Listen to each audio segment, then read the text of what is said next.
ஓம் சாய்ராம். சாய் அன்பர்கள் அனைவருக்கும் வணக்கம்.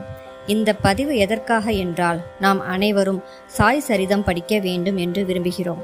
இருப்பினும் நமக்கு நேரம் காலம் ஏதுவாக இருப்பதில்லை. ஆனால் நம் கையில் எப்போதும் ஒரு அலைபேசி இருக்கிறது. எனவே எந்த நேரத்திலும் நாம் சாயின் சரித்திரத்தை பார்த்து படிக்கவும் கேட்டு மகிழவும், சாய் சிந்தனையில் நம்மை எப்போதும் கொண்டு செல்லவும் இது ஒரு சிறு முயற்சிதான். எனவே இதனை எல்லோருக்கும் பகிருங்கள். அனைவரும் பயன்பெறட்டும். ஓம் சாய்ராம்.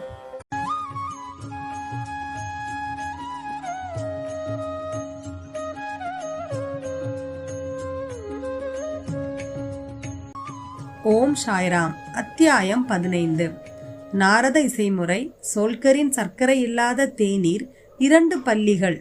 ஷீரடியில் ராமநவமி திருவிழாவை பற்றி 6வது அத்தியாயத்தில் குறிப்பிடப்பட்டதை நூலை கற்போர் நினைவு கூறலாம்.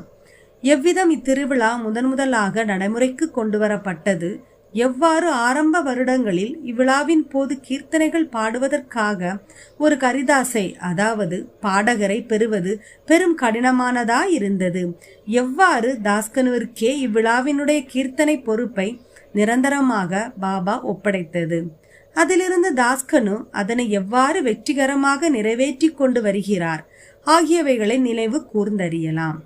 நாரத இசை பத்ததி. பொதுவாக நமது ஹரிதாசர்கள் கீர்த்தனைகள் செய்யும் போது மகிழ்வினால் உடைகளையும் முழு உடைகளையும் அணிகிறார்கள். ஃபெடாவோ டர்ஃபனோ ஏதாவது ஒரு தலைப்பாகை அணிந்து கொள்கிறார்கள்.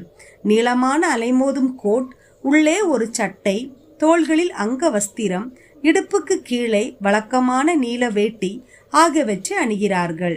ஷீரடி கிராமத்தில் ஒரு கீர்த்தனைக்காக தாஸ்கனு ஒரு முறை இவ்வாறாக உடையணிந்து பாபாவிடம் வணங்குவதற்காக சென்றார். பாபா, நல்லாருக்கு மாப்பிளே, இவ்வளவு அழகாக உடையணிந்து நீ எங்கே சென்று கொண்டிருக்கிறாய் என்று கேட்டார். கீர்த்தனை செய்வதற்கு என்று பதில் வந்தது. அப்போது பாபா, இச்சிறு அலங்கார பொருட்கள் எல்லாம் எதற்கு? கோட்டு, அங்க வஸ்திரம், குல்லாய் முதலிய எல்லாவற்றையும் எனக்கு முன்னால் கழற்றிவிடு என்று கூறினார். தாஸ்கனு உடனே அவற்றை எடுத்து பாபாவின் பாதத்தடியில் வைத்தார். அதிலிருந்து கீர்த்தனை செய்யும் போது தாஸ்கனு இடுப்புக்கு மேல் ஒன்றும் அணிவதில்லை. கைகளில் ஒரு ஜதை, சப்ளாக்கட்டை, கழுத்தில் மாலை இவற்றினுடனேயே எப்போதும் இருந்தார். எல்லா பாடகர்களும் கைக்கொள்ளும் முறையுடன் இது ஒத்ததாய் இல்லை. ஆனால் இதுவே மிக சிறந்த, மிக தூய வழியாகும். கீர்த்தனை பத்ததிகளை படுத்துரைவாக்கிய நாரத ரிஷியே மேல் உடம்பிலும் தலையிலும் ஏதும் அணியவில்லை. தம் கையில் வீணை ஏந்தி இடந்தோறும் அலைந்து திரிந்து கடவுளின் புகழை பாடினார். சோல்கரின் சர்க்கரை இல்லாத தேநீர். பூனே, அகமத் நகர் ஜில்லாக்களில் பாபா அறிந்து கொள்ளப்பட்டார். ஆனால் நானா சாஹிப் சாந்தோர்கர் தனது சொந்த தனிப்பட்ட முறையிலான உரையாடல்களாலும் தாஸ்கனு தனது மிக உயர்வான கீர்த்தனைகளாலும் கொங்கணத்தில், அதாவது பம்பாய் ராஜதானியில் பாபாவின் புகழை பரப்பினார்கள். உண்மையில் தாஸ்கனு தாம் அவரை கடவுள் ஆசீர்வதிப்பாராக தமது அழகிய ஒப்புவமையற்ற கீர்த்தனைகளால் அங்கே இருந்த ஏராளமான மக்கள் பாபாவினின் பயனுறுபடி செய்தார். கீர்த்தனைகளை கேட்க வந்த மக்கள் வெவ்வேறு சுவை உள்ளவர்களாய் இருப்பர். சிலர் ஹரிதாசின் அறிவாளத்தை அல்லது புலைமையை விரும்புவர். சிலர் அவரது அபிநயங்களும், சிலர் அவரது பாடல்களையும், சிலர் அவரது விகட நகைச்சுவைகளையும், சிலர் அவரது துவக்க வேதாந்த வியாக்கியானங்களையும், மற்றும் சிலர் அவரது முக்கிய கதைகளுமாக பலர் பலவிதமாக ஆர்வம் கொண்டிருப்பர். அவர்களுள் மிக சிலரே கீர்த்தனைகளை கேட்பதன் வாயிலாக ஞானிகளிடத்தோ கடவுள்களிடத்தோ நம்பிக்கையும் பக்தியும் பெறுகிறார்கள்.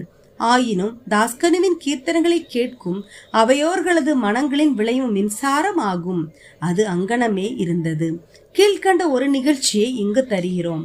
தாஸ்கனு ஒருமுறை தானேவில் கௌபினேஸ்வர் கோவிலில் சாய்பாபாவின் புகழை பாடி கீர்த்தனை செய்து வந்தார். அவையோர்களில் சோல்கர் என்பவர் சிவில் கோர்ட்டில் ஒரு தற்காலிக ஊழியராக வேலை பார்த்து வந்த ஏழை ஆவார். மிகவும் கவனத்துடனும் தாஸ்கனுவின் கீர்த்தனைகளை அவர் கேட்டு பெரிதும் உருகி போனார். அவர் அங்கேயே அப்போதே மனத்தினால் பாபாவுக்கு வணக்கம் செலுத்தி விரதம் எடுத்துக்கொண்டு பின்வருமாறு கூறினார். பாபா, நான் என் குடும்பத்தை காப்பாற்ற இயலாத ஒரு ஏழை. தங்களது அருளால் நான் இலாக்காவிற்குரிய தேர்வில் வெற்றி பெற்று நிரந்தர உத்தியோகம் பெற்றால் ஷீரடிக்கு சென்று தங்கள் பாதங்களில் வீழ்ந்து தங்கள் நாமத்தினால் கற்கண்டை விநியோகிப்பேன். இது நிறைவேறுவதற்குரிய நல்ல அதிர்ஷ்டம் இருந்ததால் சோல்கர் பரீட்சையில் தேர்வு பெறவே செய்தார். எவ்வளவு விரைவோ அவ்வளவு நலம் என்பதாக தனது விரதத்தை நிறைவேற்றுவது ஒன்றே அவருக்கு எஞ்சியிருந்தது.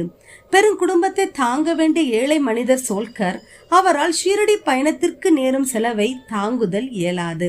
தானே ஜில்லாவில் உள்ள நானா காட்டையோ அல்லது சக்யாத்ரி மலைத்தொடரையோ கூட ஒருவன் எளிதில் கடந்து விடலாம். உம்ரகோட்டை, அதாவது வீட்டின் தலைவாயிலை ஒரு ஏழை மனிதன் கடப்பது மிக மிக கடினமானது. எவ்வளவு விரைவில் தனது விரதத்தை பூர்த்தி செய்ய முடியுமோ அவ்வளவு விரைவில் பூர்த்தி செய்ய ஆவலும் கவலையுமுற்ற சோல்கர் தனது செலவை குறைத்து சிக்கனப்படுத்தி பணத்தை சேகரிக்க தீர்மானித்தார். தனது உணவிலும் தேநீரிலும் சர்க்கரை உபயோகிப்பதில்லை என முடிவு செய்து தேநீரை சர்க்கரையின்றியே அருந்த தொடங்கினார். இவ்வாறாக அவர் சிறிது பணம் சேகரிக்க இயன்றதும் ஷீரடியை வந்தடைந்து பாபாவின் தரிசனத்தை பெற்றார். அவர் பாதங்களில் வீழ்ந்தார். ஒரு தேங்காயை அர்ப்பணித்தார். தனது விரதப்படி அந்த கரண சக்தியுடன் கற்கண்டை விநியோகித்தார். பாபாவிடம் அவரது தரிசனத்தினால் தான் மிகவும் மகிழ்ச்சியுற்றதாகவும் அன்றைய தினத்தில் அவரது ஆசைகள் பூர்த்தியாயின என்றும் கூறினார். தன்னுடைய விருந்து உபசரிப்பாளராகிய பாபு சாஹேப் ஜோக்குடன் சோல்கர் மசூதியில் இருந்தார். விருந்து உபசரிப்பாளரும் விருந்தினரும் ஆகிய இருவரும் எழுந்து மசூதியை விட்டு புறப்பட போன போது பாபா சோக்கிடம் பின்வருமாறு கூறினார். அவருக்கு, அதாவது உமது விருந்தினருக்கு சர்க்கரை நிறை முளைமையாய் கரைக்கப்பட்ட தேநீரை கொடுப்பீர்.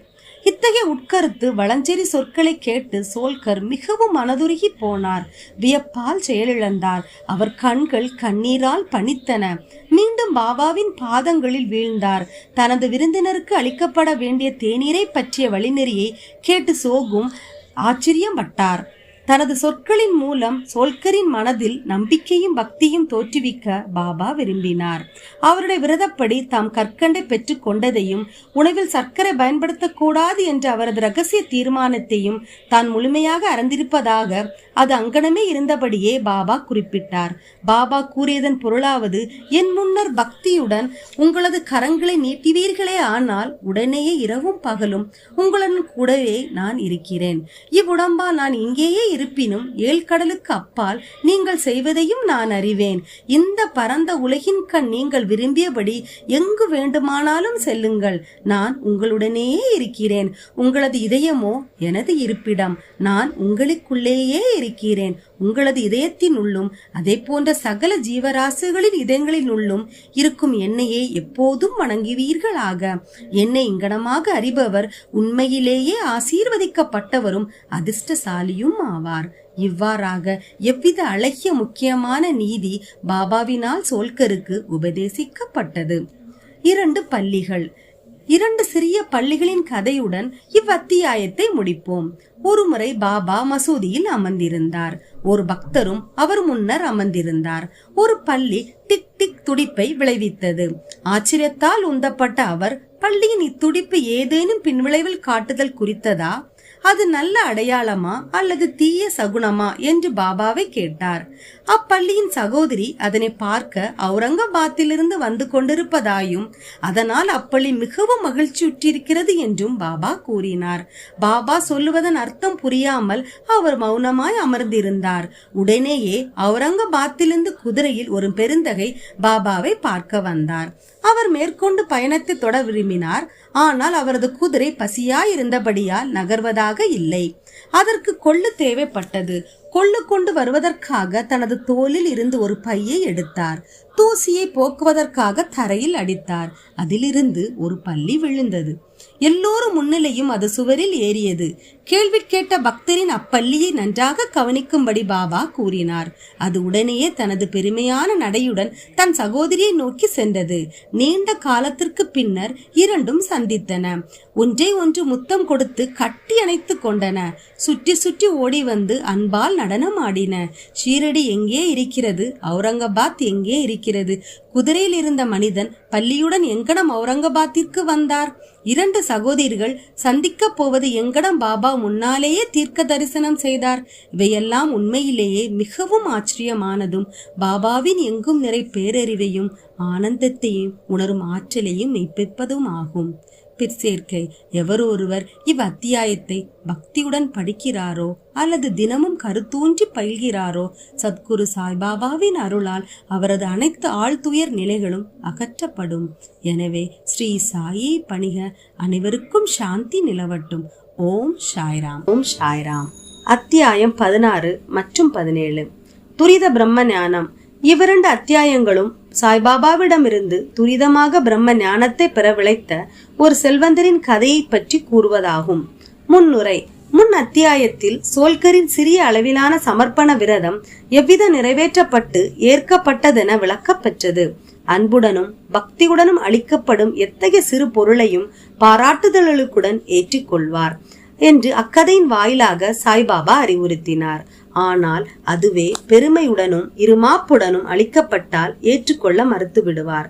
தாமே சச்சிதானந்தத்தினால், அதாவது சத்து சித்து ஆனந்தம் முழுமை நிரம்ப பெற்றிருந்தமையால் வெறும் புற சம்பிரதாயங்களை அவர் பெருமளவு லட்சியம் செய்ததில்லை. அடக்க ஒடுக்கத்துடனும் பணிவான உணர்வுடன் ஒன்று சமர்ப்பிக்கப்படுமானால் அதை அவர் வரவேற்று பேரார்வத்துடனும் மகிழ்ச்சியுடனும் ஏற்றுக்கொள்வார். உண்மையில் சாய்பாபாவை போன்ற சத்குருவை காட்டிலும் மிகுதியான தாராளம், தயை முதலான பண்புகள் அமைய பெற்ற பிரிதொரர் எவரும் இல்லர்.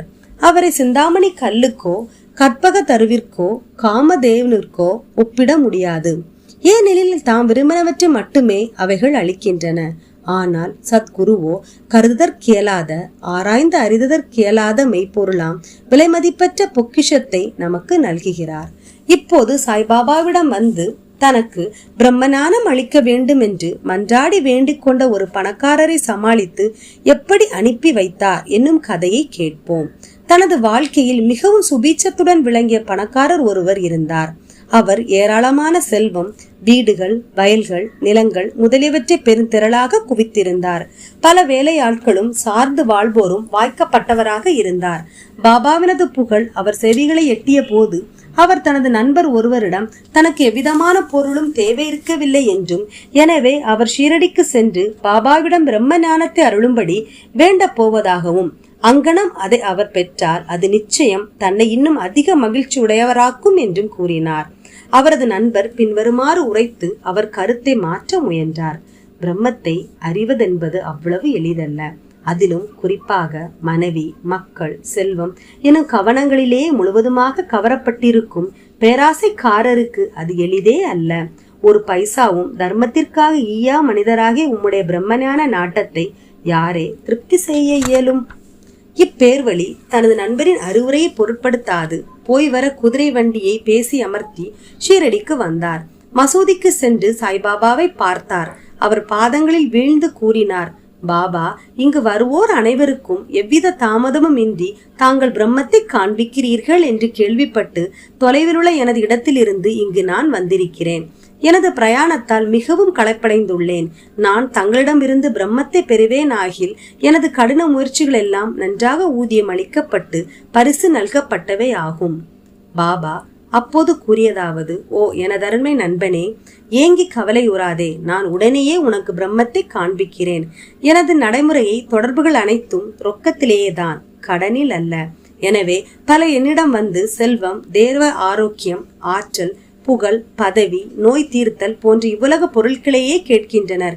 இங்கு வந்து பிரம்ம ஞானத்தை கேட்பவர் அரிது. இவ்வுலக பொருட்களை கேட்பவர்களுக்கு பஞ்சமே இல்லை. ஆத்மார்த்த விஷயங்களில் ஆர்வமுடைய மனிதர்களை காண்பது மிகவும் அரிதாகையால் உம்மை போன்ற மனிதர்கள் வந்து என்னை பிரம்மஞானம் தர சொல்லி வற்புறுத்தும் போது அத்தருணத்தை யான் அதிர்ஷ்டமும் புனிதமும் வாய்ந்ததாக கருதுகிறேன். எனவே உடனே மகிழ்ச்சியுடன் உமக்கு பிரம்மத்தின் சுற்றுச்சூழலையும் அதை அடைவதில் உள்ள சிக்கல்களையும் தெரிவித்து தெளிவிப்பேன் என்றார். இதை புகன்ற பின்னர் அவருக்கு பிரம்மத்தை புலப்படுத்த ஆரம்பித்தார். அவரை அங்கே அமறுபடி செய்து பிரிதோர் உரையாடலிலோ விவகாரத்திலோ அவர் ஈடுபடும்படியாக செய்தார். இவ்வாறாக தற்காலிகமாக அவரை தம் வினாவினை மறக்க செய்தார். பிறகு ஒரு பையனை கூப்பிட்டு அவனை நந்து மார்வாடியிடம் சென்று 5 ரூபாய் கைமாற்று வாங்கி வரும்படி கூறினார். பையன் சென்று உடனே திரும்பி வந்து இல்லை என்றும் அவர் வீடு பூட்டியிருப்பதாகவும் கூறினார். பின்னர் பாபா அவனை மளிகை கடைக்காரர் பாலாவிடம் சென்று அவரிடம் இருந்து குறிப்பிட்ட கைமாற்றை வாங்கி வரும்படி கூறினார். இம்முறையின் பையன் வெற்றி பெறாமல் திரும்பி வந்தான். இந்த பரிசோதனை 2-3 முறை அதே விளைவுடன் நடத்தப்பட்டது. நாம் அனைவருக்கும் அறிந்தவாறு சாய்பாபாய் வாழ்ந்து கொண்டிருக்கின்ற இயங்கிக் கொண்டிருக்கின்ற அவதாரம் ஆகும். பின்னர் இந்த அற்ப தொகையான 5 ரூபாய் அவருக்கு ஏன் தேவைப்படுகிறது? அதனை கைமாற்றாக பெறுவதற்கு அவர் ஏன் அறுதின் முயல வேண்டும் என்று சிலர் வினவக்கூடும். உண்மையில் அவருக்கு அத்தொகை தேவை இருக்கவில்லை. நந்துவும் பாலாவும் அவரவர் இடங்களில் இல்லை என்பதை பாபா நிச்சயமாக முழுமையும் தெரிந்து கொண்டே இருந்தார். இவ்வழிமுறையை பிரம்மத்தினை எய்த விளைகின்றவருக்குரிய ஒரு சோதனையாக மேற்கொண்டார் போலும். இப்பெருந்தொகை கரன்சி நோட்டுகளின் கற்றை ஒன்றினை தம் பையில் வைத்திருந்தார். அங்கனம் அவர் உண்மையிலேயே ஆர்வமுள்ளவராக இருந்திருப்பின் 5 ரூபாயை பெறுவதற்காக பாபா தீவிரமாக முயற்சி கொண்டிருக்கும் அத்தருணம் அங்கே அமைதியாக அமர்ந்து கொண்டு நிகழ்வனவற்றின் வெறும் மேலோட்ட பார்வையாளராக இருந்திருக்க மாட்டார். பாபா தமது மொழிகளை காப்பாற்றுவார் என்றும் கடனை திருப்பி கொடுத்து விடுவார் என்றும் தேவையான பணமும் ஒரு அற்ப தொகையே என்றும் அவர் அறிந்தே இருந்தார். எனினும் அவருக்கு ஒரு உறுதியான தீர்மானத்துக்கோ வரவோ தொகையை முன்வந்து அளிக்கவோ இயலவில்லை. அத்தகைய மனிதர் உலகிலேயே மிக மிக பெரிய பொருளான பிரம்ம ஞானத்தை பாபாவிடம் பெற விரும்பினார். பாபாவிடம் அன்பு பூண்ட வேறெந்த மனிதனும் சும்மா பார்த்து கொண்டிருப்பதற்கு பதிலாக உடனடியாக பாபாவுக்கு 5 ரூபாவை அளித்திருப்பான். இம்மனிதரின் இயல்போ வேறானதாக இருந்தது. அவர் எவ்வித பணமும் கொடுக்கவில்லை, அமைதியாகவும் அமர்ந்திருக்கவில்லை. திரும்பி செல்வதற்கு பதட்டமாக இருந்தமையால் பொறுமை இழக்க தொடங்கினார். பாபாவிடம் மன்றாடி, ஓ பாபா, தயவு செய்து சீக்கிரம் எனக்கு பிரம்மத்தை காண்பியுங்கள் என்று கேட்டுக்கொண்டார். பாபாவும், ஓ எனதர்மை நண்பனே, நீ பிரம்மத்தை கண்ணூரும் பொருட்டாகவே இவ்விடத்தில் அமர்ந்து கொண்டு நான் நுணுக்க விவரமாக ஆய்ந்த வழிமுறைகளை எல்லாம் நீர் புரிந்து கொள்ளவில்லையா? சுருக்கமாக அவை இவ்வாறானதாகும். பிரம்மத்தினை கண்டு உணர்வதற்கு ஒருவன் 5 பொருட்களை கொடுக்க வேண்டும். அதாவது 5 பொருட்களை சமர்ப்பிக்க வேண்டும். அவையானவை: 1 5 பிராணன்கள், 2 5 உணர்வுகள், 3 மனது, 4 புத்தி, 5 அகங்காரம். பிரம்மஞானம் அல்லது ஆத்மானுபூதி என்னும் வழியானது கத்தி முனையில் நடப்பதே நிகழ்ந்த கடினமான ஒன்றாகும் என்று ஆரம்பித்து இப்பொருளினை பற்றி சாய்பாபா நீண்ட போதனையை அளித்தார். அதனுடைய கருத்துரை கீழே கொடுக்கப்பட்டிருக்கிறது. பிரம்மஞானம் அல்லது ஆத்மானுபூதியை பெறுவதற்கு வேண்டிய முன்னீட்டான வரையறைகள், அதாவது தகுதிகள். எல்லாரும் தத்தமது வாழ்நாட்களிலே பிரம்மத்தை பார்க்கவோ தெளிவாக உணரவோ மாட்டார்கள். அதற்காக சில தகுதிகள் முழுமையுமாக தேவைப்படுகின்றன. 1 முமிஷை அல்லது விடுதலையுடைய செறிந்த விருப்பம். தான் கட்டுப்பட்டிருப்பதாக நினைத்து தலைகளினின்று விடுபட வேண்டும் என்ற அந்த லட்சியத்திற்கே ஊக்கத்துடனும் தீர்மானத்துடனும் உழைப்பவன் மற்றதை பற்றியும் கவலை உறாதவன் ஆத்மீக வாழ்வுக்கு தகுதியுடையவன் ஆகின்றான். 2 விரக்தி. இவ்வுலக மறு உலக பொருட்களின் மீதுள்ள வெறுப்புணர்ச்சி. இகப்பரங்களில் தனது செய்கையால் விளையும் பொருட்கள், ஆதாயங்கள், கௌரவங்கள் இவைகளை ஒருவன் வெறுத்தாலன்றி ஆத்மீக ராஜ்யத்தின் எல்லைக்குள் நுழைய அவனுக்கு உரிமை இல்லை. 3 அந்தர்முகதா, அதாவது உன்முக சிந்தனை. கடவுளால் நமது உணர்வுகள் அனைத்தும் புறத்தே செல்லும் போக்குடைவைகளால் படைக்கப்பட்டிருக்கின்றன. எனவே மனிதன் எப்போதும் தனக்கு புறத்தே உள்ளவற்றையே நோக்கி அகத்தை பாராதிருக்கிறான். ஆத்மானுபூதியையும் இருமாப்பூடைகளுடைய பெருவாழ்வையும் விரும்புபவன் தனது கூர்ந்த நோக்கை உண்மனமுகமாக திருப்பி உள்ளிருக்கும் ஆத்மாவை பார்க்க வேண்டும். 4 தீவினைகள் கசடர கழிபடுதல். ஒருவன் கொடுந்தன்மையிலிருந்து மாறினாலன்றியும் தவறுகள் செய்வதை நிறுத்தினாலன்றியும் தன்னைத்தான் ஒருங்கிணைத்து அமைதியுற்றாலன்றியும் மனம் சாந்தமுற்றாலன்றியும் தத்துவ ஞானத்தின் மூலமாக மட்டும் ஆத்மானுபூதியை எய்துவிட இயலாது. 5 ஒழுங்கான நடத்தை. உண்மையுடைய தவமுடைய உள் தரிசனத்துடன் கூடிய பிரம்மசரிய வாழ்க்கையை நடத்தினாலன்றி ஒருவன் இறையனுபூதியை எய்த இயலாது. 6 பிரேயஸ் விலக்கி, அதாவது புலனுணர்வு மகிழ்ச்சி. ஸ்ரேயஸ் நாடுதல், அதாவது நலன் பயப்பவை. பொருட்கள் இரண்டும் படித்தரமானவை, அதாவது நன்மையானவைகளும் மன மகிழ்ச்சிக்குரியவையும் ஆகும். முன்னவை ஆன்மீக செயல் தொடர்புடையவை, பின்னவை இகலோக பொருட்களின் செயல் தொடர்புடையவை. தம்மை ஏற்றுக்கொள்ளும்படி இவை இரண்டுமே மனிதனை அணுகுகின்றன. ஆலோசித்து அவற்றுள் ஒன்றை அவன் தேர்ந்தெடுக்க வேண்டும். விவேகம் உள்ளவன் மகிழ்வை விட நன்மையை தேர்ந்தெடுக்கின்றான். அவிவேகியோ பேராசையாலும் பற்றாலும் மகிழ்ச்சியே தேர்ந்தெடுக்கின்றான். 7. மனத்தையும் மற்ற உணர்வுகளையும் அடக்கி ஆளுதல். உடம்பே தேர், ஆத்மாவே எஜமானர். புத்தியே தேரோட்டி, மனதே கடிவாளம். உணர்வுகளே குதிரைகள், உணர்விற்குரிய பொருட்களே அவர்களின் பாதைகள். எவன் ஒருவனுக்கு பற்றுணர்வு மிக்க திறமை இல்லையோ, எவனுடைய மனம் கட்டுப்பாட்டுடன் தடுக்கப்பட இயலாததோ, எவனுடைய உணர்வுகள் அடக்கியாளப்பட முடியாதவைகளோ, தேரோட்டியின் குறும்பு சூழ்ச்சியுடைய பொல்லாத குதிரையின் செயலை நிகர்ப்ப அவன் தன் பயண இலக்கை, அதாவது ஆத்மானுபூதியை சென்றடையாமல் பிறப்பிறப்பு என்னும் சூழலுக்குள் ஆட்படுகிறான். ஆனால் எவன் ஒருவனுக்கு பற்றுணர்வு திறன் உள்ளதோ, எவனது மனம் அடக்கியாளப்படுகிறதோ, எவனது உணர்வுகள் கட்டுப்பாட்டில் இருக்கின்றனவோ, அவன் சாரதியின் நல்ல குதிரையின் செயலை நிகர்ப்ப சேரும் இடத்தை அடைகிறான். அதாவது ஆத்மானுபூதி என்ற நிலையை எய்துகிறான். அங்கே அவன் மீண்டு பிறப்பதில்லை. தனது சாரதியை, அதாவது வழிகாட்டியை போன்ற பற்றுணர்வு திறம் உள்ளவனும் தன் மனதை கடிவாளத்தினால் கட்டுப்படுத்த கூடியவனும் பிரயாணத்தின் இலக்கான எவற்றினும் மேம்பட்ட எங்கும் நிறை விஷ்ணுவின், அதாவது கடவுளின் வாசஸ்தலத்தை எய்துகிறான். 8. மன தூய்மை. ஒருவன் தனது பணித்துறை கடமைகளை மன நிறைவுடனும் பற்றின்றியும் செய்தால் ஒழிய மனம் தூய்மையாக்கப்படாது. மனம் தூயதாக்கப்படாவிட்டால் அவன் ஆத்மானுபூதியை பெற இயலாது.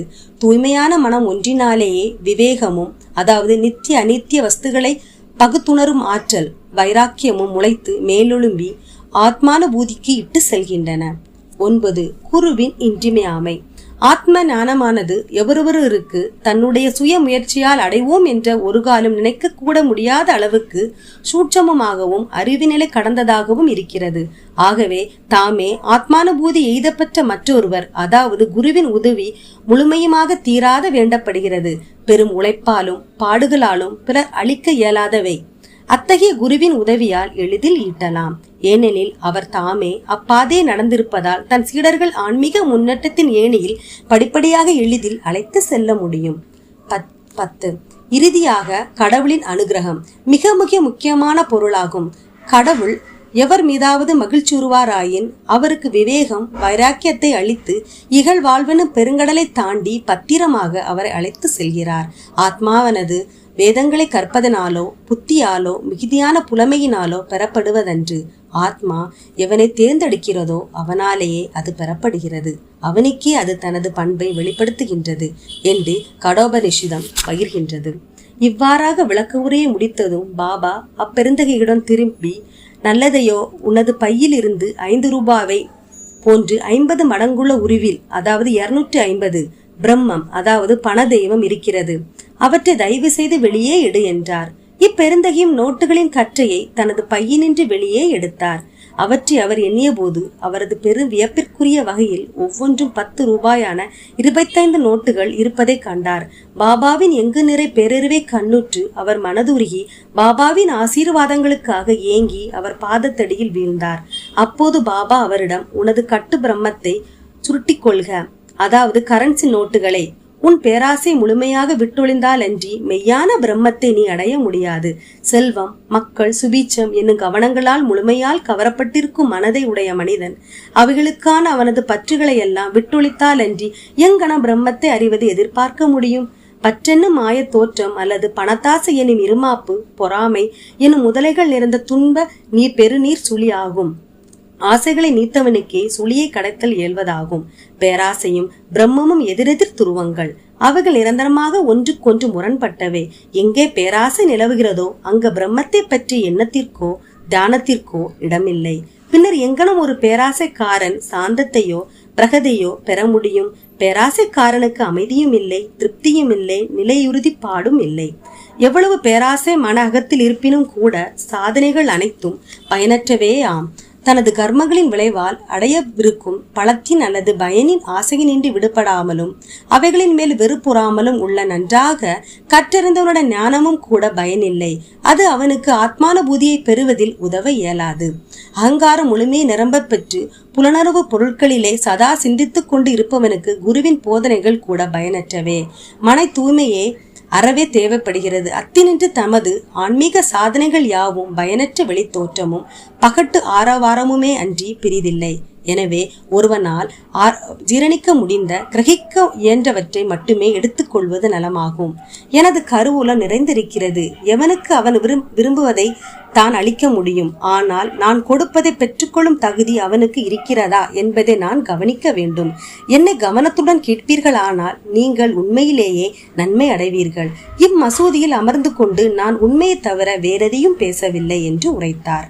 ஒரு வீட்டிற்கு விருந்தினர் ஒருவர் அழைக்கப்பட்டிருக்கும் போது வீட்டை சேர்ந்தவர்களும் அங்கிருந்த நேரிடும் மற்ற நண்பர்களும் உறவினர்களும் விருந்தாளிகளுடன் உபசரிக்கப்பட்டு மகிழ்வெய்துகிறார்கள். இவ்வாறே மசூதியில் இப்போது இருந்த அனைவரும் பாபாவினால் பணக்கார பெருந்தகைக்கு பரிமாறப்பட்ட ஆன்மீக விருந்தில் பங்கு கொண்டனர். பணக்கார பெருந்தகை உள்ளிட்ட அனைவருக்கும் பாபாவின் ஆசீர்வாதங்களை பெற்ற பின்னர் மிகவும் திருப்தியுடனும் மகிழ்ச்சியுடன் அந்த இடத்தை விட்டு சென்றனர். பாபாவின் சிறப்பான குணாதிசயங்கள். தங்களது வீட்டை துறந்து காடுகளில், குகைகளில், துறவி மடங்களில் தனிமையாயிருந்து கொண்டு தங்களுக்கே விடுதலை அல்லது பிரகதி தேட முயற்சிக்கும் பல முனிவர்கள் உள்ளனர். மற்றவர்களை பற்றி அவர்கள் கவலைப்படுவதில்லை. எப்போதும் அந்த ஆத்மாவிலேயே தம்மை மறந்து மூழ்கி இருப்பார்கள். சாய்பாபா இவ்வகையை சார்ந்தவர் அல்ல. அவருக்கு வீடில்லை, மனைவி இல்லை, மக்கள் இல்லை, சேய்மை அண்மை உறவினர்கள் யாரும் இல்லை. எனினும் அவர் இவ்வுலகத்தில் வாழ்ந்தார். 4-5 வீடுகளில் இருந்து தமது உணவை அவர் இறந்து கொண்டு எப்போதும் வேப்ப மரத்திலேயே வாழ்ந்தார். உலக விவகாரங்களை நடத்தி கொண்டு மக்களுக்கு உலகில் எங்கன நடக்க பழக வேண்டுமென போதித்தார். கடவுள் காட்சியை பெற்ற பின் மக்களை சுபீட்சத்துக்காக பாடுபடும் முனிவர்களையோ சாதுக்களையோ காண்பதரிது. சாய்பாபா இவர்களில் எல்லாம் தலையாயவர். எனவே ஹேமத் பந்த் பின்வருமாறு கூறுகிறார். இத்தகைய அசாதாரணமான அறிவெல்லை கடந்த விலைமதிப்பற்ற தூய்மையான மாணிக்கக்கல், அதாவது சாய்பாபா அவதரித்த நாடு ஆசீர்வதிக்கப்பட்டது. குடும்பம் ஆசீர்வதிக்கப்பட்டது. தூயவர்களாகிய அவரின் பெற்றோர்கள் ஆசீர்வதிக்கப்பட்டவர்கள். இத்துடன் அத்தியாயம் 16 மற்றும் 17 நிறைவடைகிறது. ஸ்ரீ சாயை பணிக. அனைவருக்கும் சாந்தி நிலவட்டும். ஓம் சாய்ராம்.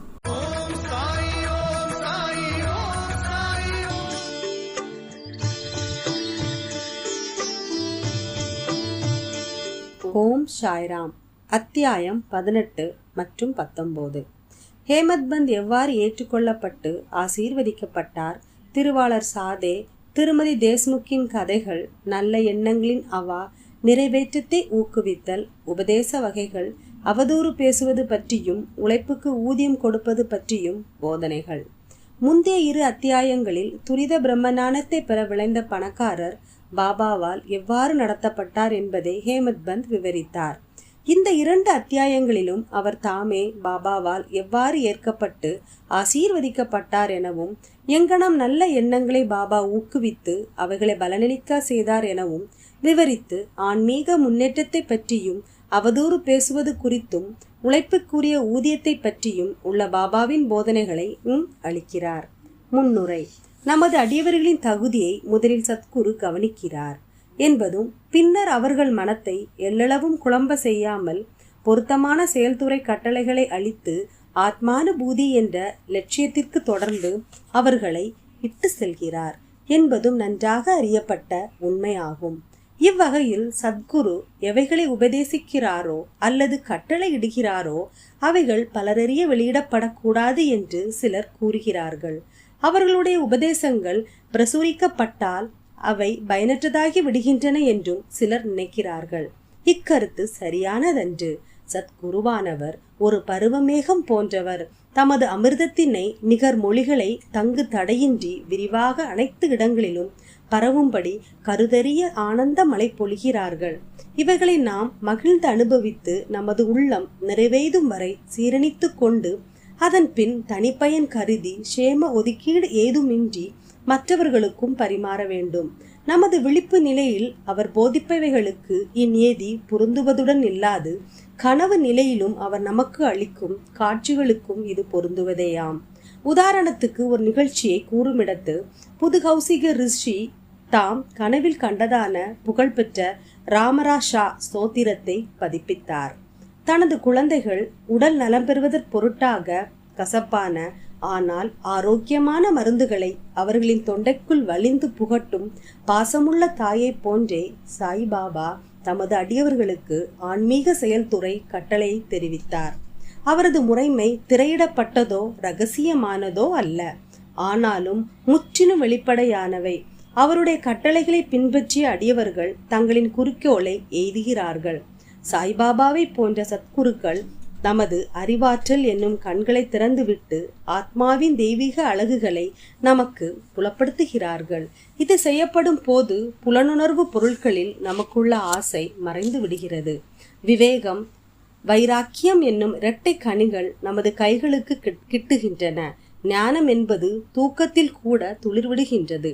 முனிவர்களின் அதாவது சத்குரு தொடர்பை பெறும்போது, அவர்களுக்குள் சேவை செய்யும் போது, அவர்களின் அன்பை பெறும்போதும் இவைகள் அனைத்தினையும் நாம் எய்துகிறோம். தமது அடியவர்களின் அவாக்களை பூர்த்தி செய்யும் ஆண்டவன் நமது உதவிக்கு வருகிறார். நமது தொல்லைகளையும் கஷ்டங்களையும் நீக்கி மகிழ்வெய்த செய்கிறார். ஆண்டவனாகவே கருதப்படும் சத்குருவின் உதவியே இம்முன்னேற்றத்திற்கு முழுவதுமான காரணமாகும். எனவே நாம் எப்போதும் சத்குருவையே பின்பற்றி இருந்து அவர் தம் கதைகளை செவிமடுத்து அவரின் பாதத்தில் வீழ்ந்து வணங்கி அவருக்கே சேவை செய்ய வேண்டும். இப்போது பிரதானமான கதைக்கு வருவோம். திருவாளர் சாதே. பல ஆண்டுகளுக்கு முன் பம்பாயின் கவர்னர் ரே பிரபுவால் அடக்கப்பட்ட கிராப்வோட் நடப்பாட்சியின் போது சிறிதளவு பிரசித்தி பெற்றிருந்த சாதே என்னும் பெருந்தகை ஒருவர் இருந்தார். அவர் வணிகத்தில் கடுமையான நஷ்டமடைந்தார். மற்றுமுள்ள பிரதிகூலமான சூழ்நிலைகளிலும் அவருக்கு பெருமளவு தொல்லையளித்து கவலையடையவும் உள்ளம் சோர்வுறவும் செய்தது. இருப்பு கொள்ளாமல் இருந்து கொண்டிருந்த அவர் வீட்டை விடுத்து தொலை தூரத்திற்கு வெளியேறி போய்விட எண்ணினார். பொதுவாக மனிதன் கடவுளை நினைப்பதில்லை. ஆனால் இடர்பாடுகளும் பேராபத்துக்களும் அவனை சூழும் போது அவன் ஆண்டவனை நோக்கி திரும்பி நிவாரணத்திற்காக வேண்டுகிறான். அவனுடைய தீய கர்மங்கள் யாவும் முடிவுற்றதென்றால் முனிவர் ஒருவரை அவன் சந்திக்கும் வாய்ப்பினை கடவுள் ஏற்பாடு செய்கிறார். இம்முனிவரும் அவனுக்கு நலமளிக்கக்கூடிய வழிமுறைகளை உபதேசிக்கிறார். சாதேவுக்கும் அத்தகைய அனுபவமே ஏற்பட்டது. தத்தம் தேவைகளை பூர்த்தி செய்யப்படவும் மனசாந்தியை அடைவதற்கும் ஏதுமான சாய்பாபாவின் தரிசனத்தை பெற ஏராளமான மக்கள் திரளாக சென்று கொண்டிருக்கும் ஷீரடிக்கு போகும்படி அவருக்கு அவரது நண்பர்கள் அறிவுரை கூறினார்கள். அவருக்கு இக்கருத்து பிடித்திருந்தது. உடனே ஷீரடிக்கு 1917 வந்தார். பரபிரம்மமாகவும் சுய ஜோதியாகவும் கலங்கமற்றதாயும் தூயதாகவும் உள்ள சாய்பாபின் ரூபத்தை கண்ணுற்று அவரது மனம் பதபதப்பை விடுத்து சாந்தமுற்றது. தமது முற்பிறவில் ஏற்பட்ட நல்வினைகளின் குவியலே தம்மை பாபாவின் புனித திருவடிகளுக்கு கொணர்ந்தது என அவர் நினைத்தார். அவர் உறுதியான மனத்திற்பம் வாய்க்கப்பெற்ற மனிதர். உடனேயே அவர் குரு சரித்திரம் பாராயணம் செய்ய தொடங்கினார். சப்தாகத்தில் அதாவது 7 நாட்களில் பாராயணம் பூர்த்தியானதும் அன்று இரவு பாபா அவருக்கு ஒரு காட்சி அளித்தார். அது இவ்வாறானது. பாபா குரு சரித்திரத்தை தமது கரங்களில் வைத்து கொண்டு அதன் உட்பொருளை முன்னால் அமர்ந்து கவனத்துடன் கேட்டுக்கொண்டிருந்த சாதேவிற்கு விவரித்து கொண்டிருந்தார்.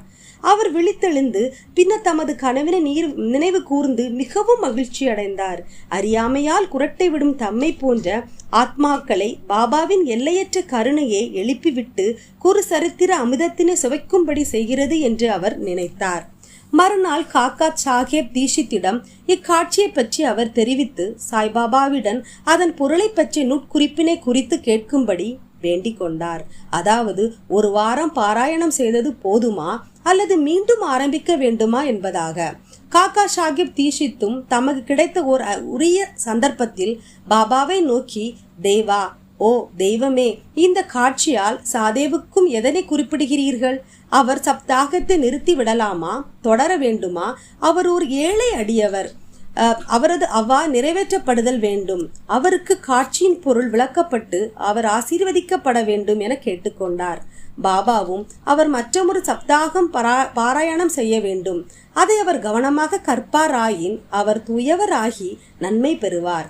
பரமாத்மாவும் மகிழ்வடைந்து இச்சம்சார வாழ்க்கையின் பந்தங்களினின்று அவரை விடுவிப்பார் என பதிலளித்தார். இச்சமயத்தில் ஹேமந்த் பந்த் அங்கே இருந்தார். அவர் பாபாவின் கால்களை பிடித்து விட்டு கொண்டிருந்தார். பாபாவின் சொற்களை கேட்டதும் அவர் தன் மனதில் பின்வருமாறு சிந்திக்கலானார். என்ன, சாதே 1 வாரமே படித்து பரிசை பெற்று கொண்டார். 40 ஆண்டுகளாக ஒரு பயனுமின்றி நான் படித்து கொண்டிருக்கிறேன்.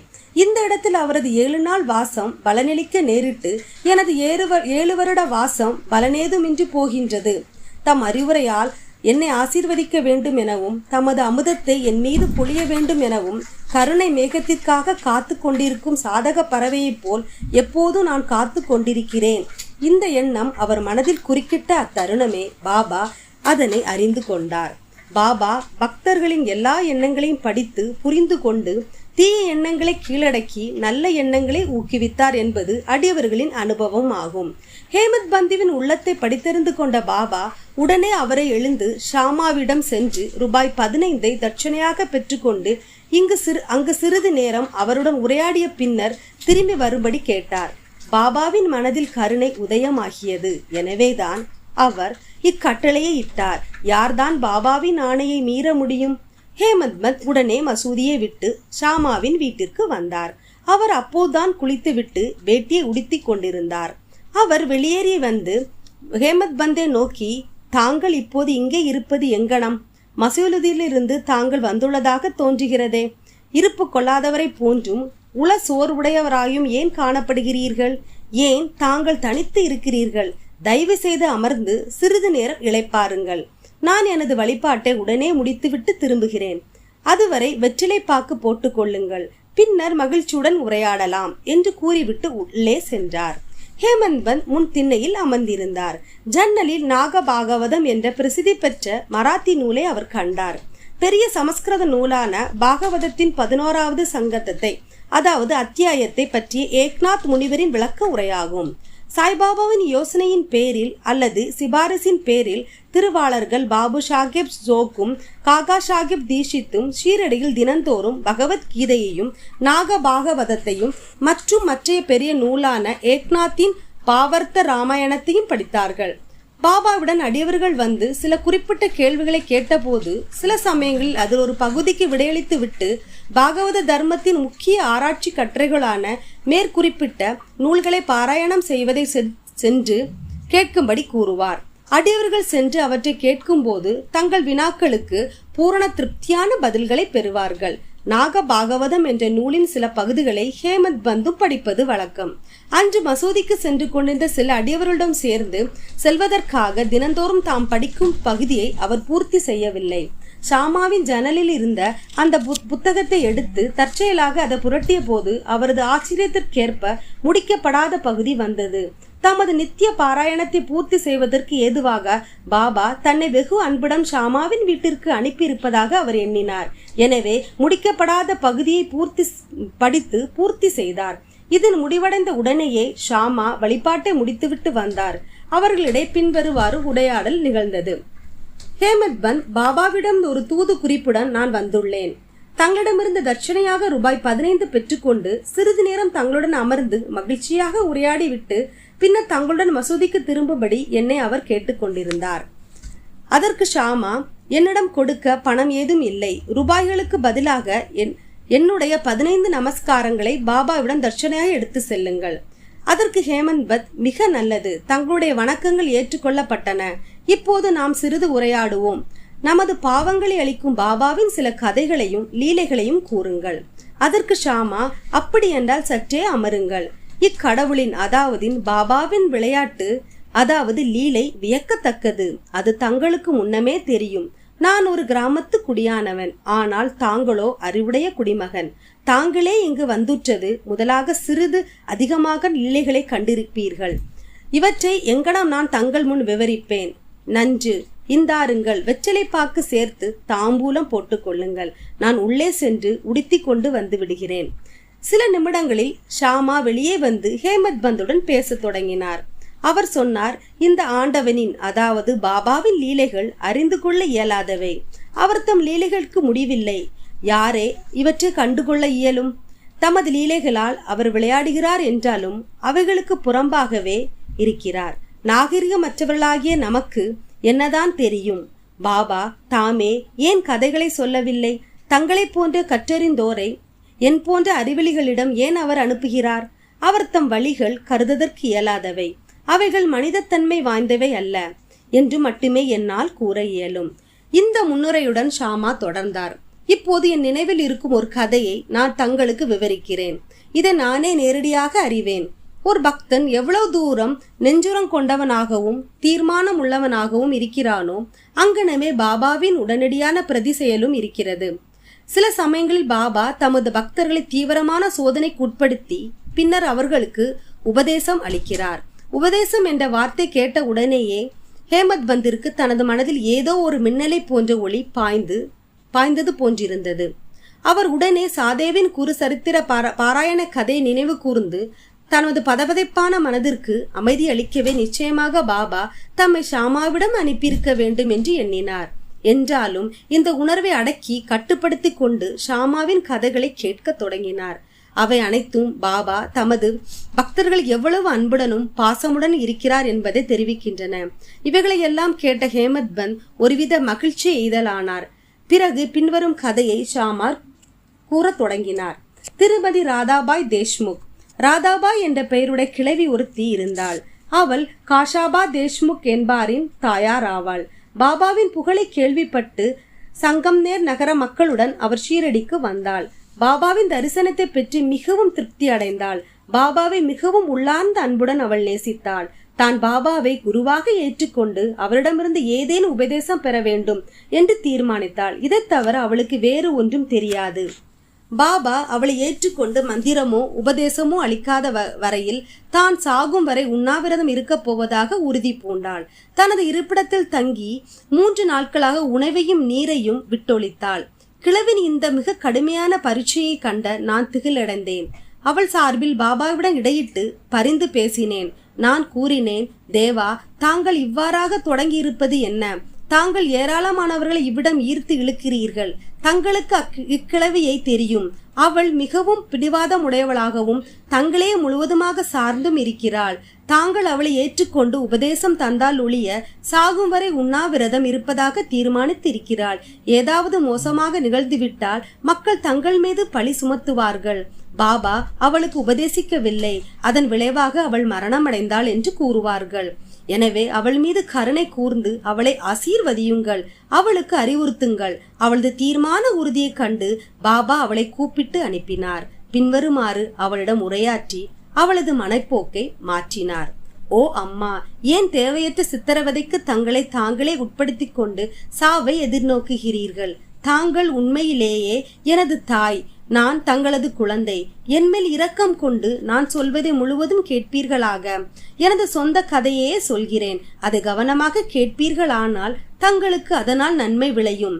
எனக்கு ஒரு குரு இருந்தார். அவர் ஒரு மாபெரும் முனிவர், மிக்க கருணை உள்ளவர். நான் அவருக்கு நெடுங்காலம் சேவை செய்தேன். பன்னெடுங்காலம் எனினும் அவர் என் காதுகள் எவ்வித மந்திரத்தையும் ஓதவில்லை. அவரை ஒருபோதும் விட்டு பிரியாமல் இருக்கவும் அவருடனேயே தங்கியிருந்து அவருக்கு சேவை செய்யவும் எப்பாடுபட்டாது அவரிடமிருந்து சிறிது உபதேசம் பெறவும் எனக்கு கூறிய ஆர்வம் இருந்தது. ஆனால் அவருக்கு தமக்கே உரிய வழிமுறை இருந்தது. அவர் என் தலையை மொட்டை அடிக்க செய்து 2 பைசாக்களை தட்சணையாக கேட்டார். நான் அவைகளை உடனே அளித்தேன். எனது குரு முழு நிறைவானவராய் இருப்பதால் அவர் ஏன் பணத்தை கேட்க வேண்டும்? அப்படியாயின் அவரை எங்கன பற்றற்றவர் என்று கூற இயலும் என்று தாங்கள் கேட்பீர்கள் என்றால் காசுக்களை அவர் லட்சியம் செய்யவில்லை என்றும் நான் ஒளிவு மறைவின்றி பதில் கூறுவேன். அவைகளை கொண்டு அவருக்கு ஆக வேண்டியது என்ன? அவர் தம் 2 பைசாக்களானவை உறுதியான நம்பிக்கை, அதாவது நிஷ்டா, பொறுமை அல்லது விடாமுயற்சி, அதாவது சபூரி. இந்த 2 பைசாக்களை நான் அவருக்கு அளித்தேன். அவர் பெரிதும் மகிழ்ந்தார். எனது குருவிடம் தஞ்சமாக நான் 12 ஆண்டுகள் இருந்தேன். அவர் என்னை வளர்த்தார். உணவுக்கும் உடைக்கும் பஞ்சமில்லை. அவர் முழுமையும் அன்புடையவராக இருந்தார். அவர் அன்பின் அவதாரமே ஆவார். எங்கன நான் அதை விவரிக்க இயலும். அவர் என்னை மிக மிக அதிகமாக விரும்பினார். அவரை போன்ற குரு அபூர்வம். நான் அவரை நோக்கும் போது ஆழ்ந்த தியானத்தில் இருப்பதாக காணப்பட்டார். பின்னர் நாங்கள் இருவரும் பேரின்பத்தில் நிரம்பி விடுவோம். இரவும் பகலும் நான் பசி தாகத்தை மறந்து அவரையே ஆழ்ந்து நோக்கி கொண்டு இருப்பேன். அவரின்றி நான் இருப்பு கொள்ளாதவன் ஆனேன். எனக்கு எனது தியானத்திற்கு அவரை தவிர வேறு எவ்வித பொருளும் இல்லை. அன்று அவருக்கு பணிவிடை செய்வதை தவிர எனக்கு வேறு எவ்வித வேலையும் இல்லை. அவரே எனது ஒரே அடைக்கலம். எனது மனம் எப்போதும் அவர் மீதே உறுதிப்பட்டிருந்தது. இந்த நிஷ்டா, அதாவது உறுதியான நம்பிக்கை, 1 பைசா தட்சணை ஆகும். சபூரி, அதாவது பொறுமை அல்லது விடாமுயற்சி என்பது மற்றொரு பைசாவாகும். குருவிடம் நான் பொறுமையுடன் மிக நீண்ட காலம் வரை சேவை செய்தேன். இந்த சபூரியானது உங்களை இவ்வுலக வாழ்க்கை என்னும் பெருங்கடலை கடப்பதற்கு தோணியில் ஏற்றி அக்கறை சேர்ப்பிக்கும். மனிதனிடத்தில் உள்ள ஆண்மையே சபூரி. அது பாவங்களையும் வேதனைகளையும் நீக்குகிறது. பல்வேறு வகைகளில் பேராபத்துக்களை விளக்குகிறது. எல்லா அச்சங்களையும் அப்பால் அகற்றுகிறது. கடைமுடிவாக உங்களுக்கு வெற்றி அளிக்கிறது. சபூரி நற்பண்புகளின் சுரங்கம், நல்லெண்ணங்களின் கூட்டாளி. நீஷ்டாவும் அதாவது நம்பிக்கையும், சபூரியும் அதாவது பொறுமையும் ஒருவரை ஒருவர் மிக நெருக்கமாக நேசிக்கும் இரட்டை சகோதரிகளை நிகழ்த்தவை. என்னுடைய குரு ஒருபோதும் வேறெதையும் என்னிடத்தில் எதிர்பார்த்ததில்லை. அவர் என்னை ஒருபோதும் புறக்கணித்ததும் இல்லை. எப்போதும் என்னை பாதுகாத்தார். நான் அவருடன் தங்கி வாழ்ந்தேன். சில சமயம் அவரை விட்டு பிரிந்து வாழ்ந்தேன். எனினும் நான் ஒருபோதும் அவர் தம் அன்புடைமைக்கு தேவையையோ அன்பின்மையையோ கண்டதில்லை.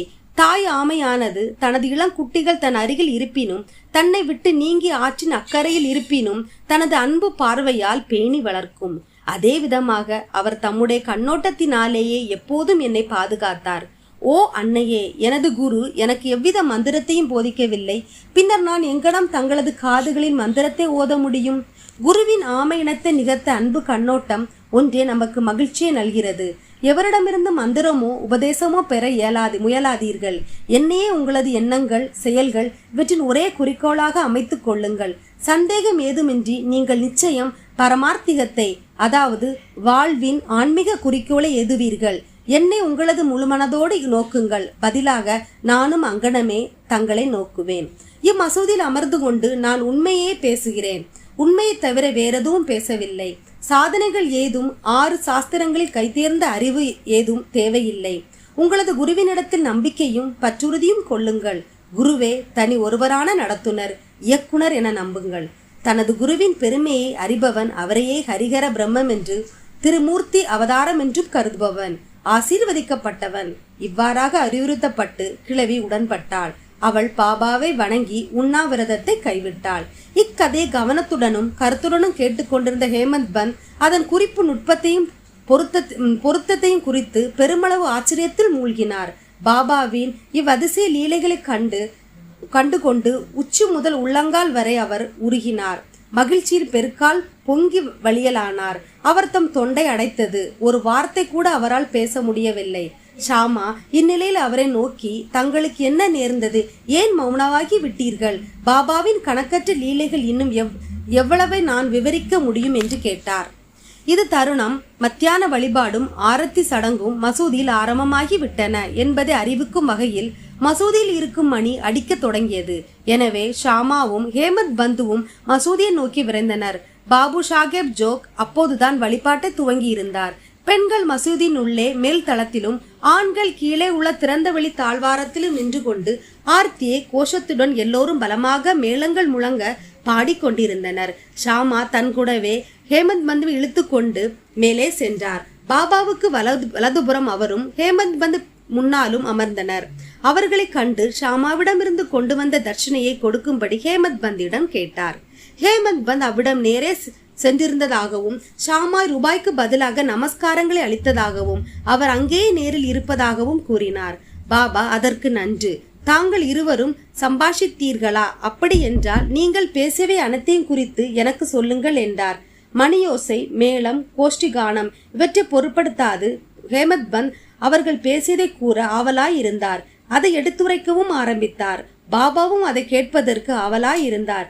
எனவே அவர் தமது திண்டை விட்டு நீங்கி முன்னால் சாய்ந்து கொண்டார். தாம் உரையாடியவை எல்லாம் மிகவும் மகிழ்ச்சி அளிக்கின்றவை.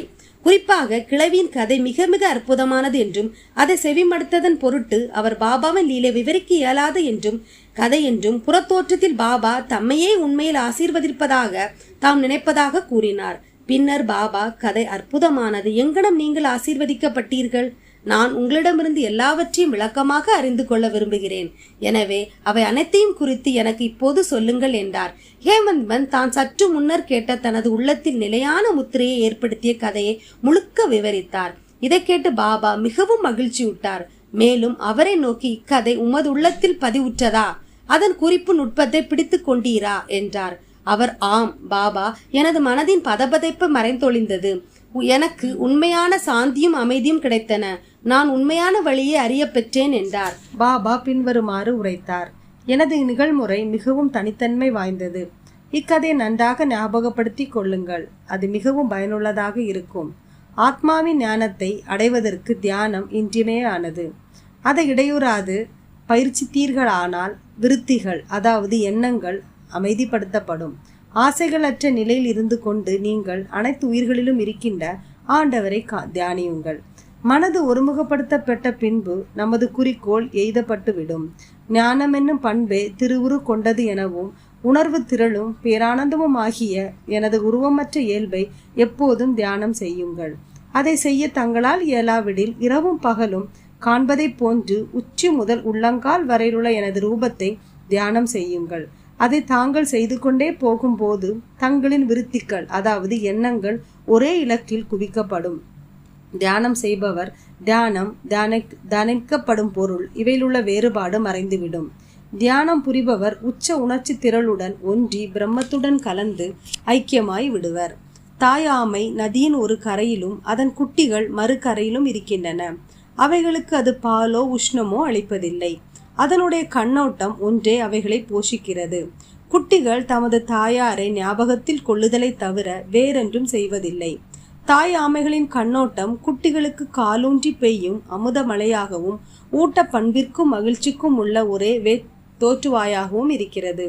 குருவும் சீடர்களுக்கும் இடையிலுள்ள உறவும் அத்தகையதே ஆகும். பாபா இம்மொழிகளை உதிர்த்து முடித்த பின்பு ஆரத்தி கோஷ்டி காண முடிவுற்றது. அனைவரும் உறக்க ஒரே குரலில் சச்சிதானந்த சொரூபியாய் இருக்கிற சத்குரு சாய்நாத் மகாராஜுக்கு ஜெய் என்று கூவினார்கள். அன்பார்ந்த வாசகர்களே, நாமும் இந்த நேரம் மசூதியில் கூட்டத்துடன் நின்று கொண்டிருப்பதாக நினைத்து கொள்வோம். ஜெய ஜெய கோஷத்தில் நாமும் அவர்களுடன் பங்கு கொள்வோம். ஆரத்தி சடங்கு முடிவடைந்த பின்னர் பிரசாதம் விநியோகிக்கப்பட்டது.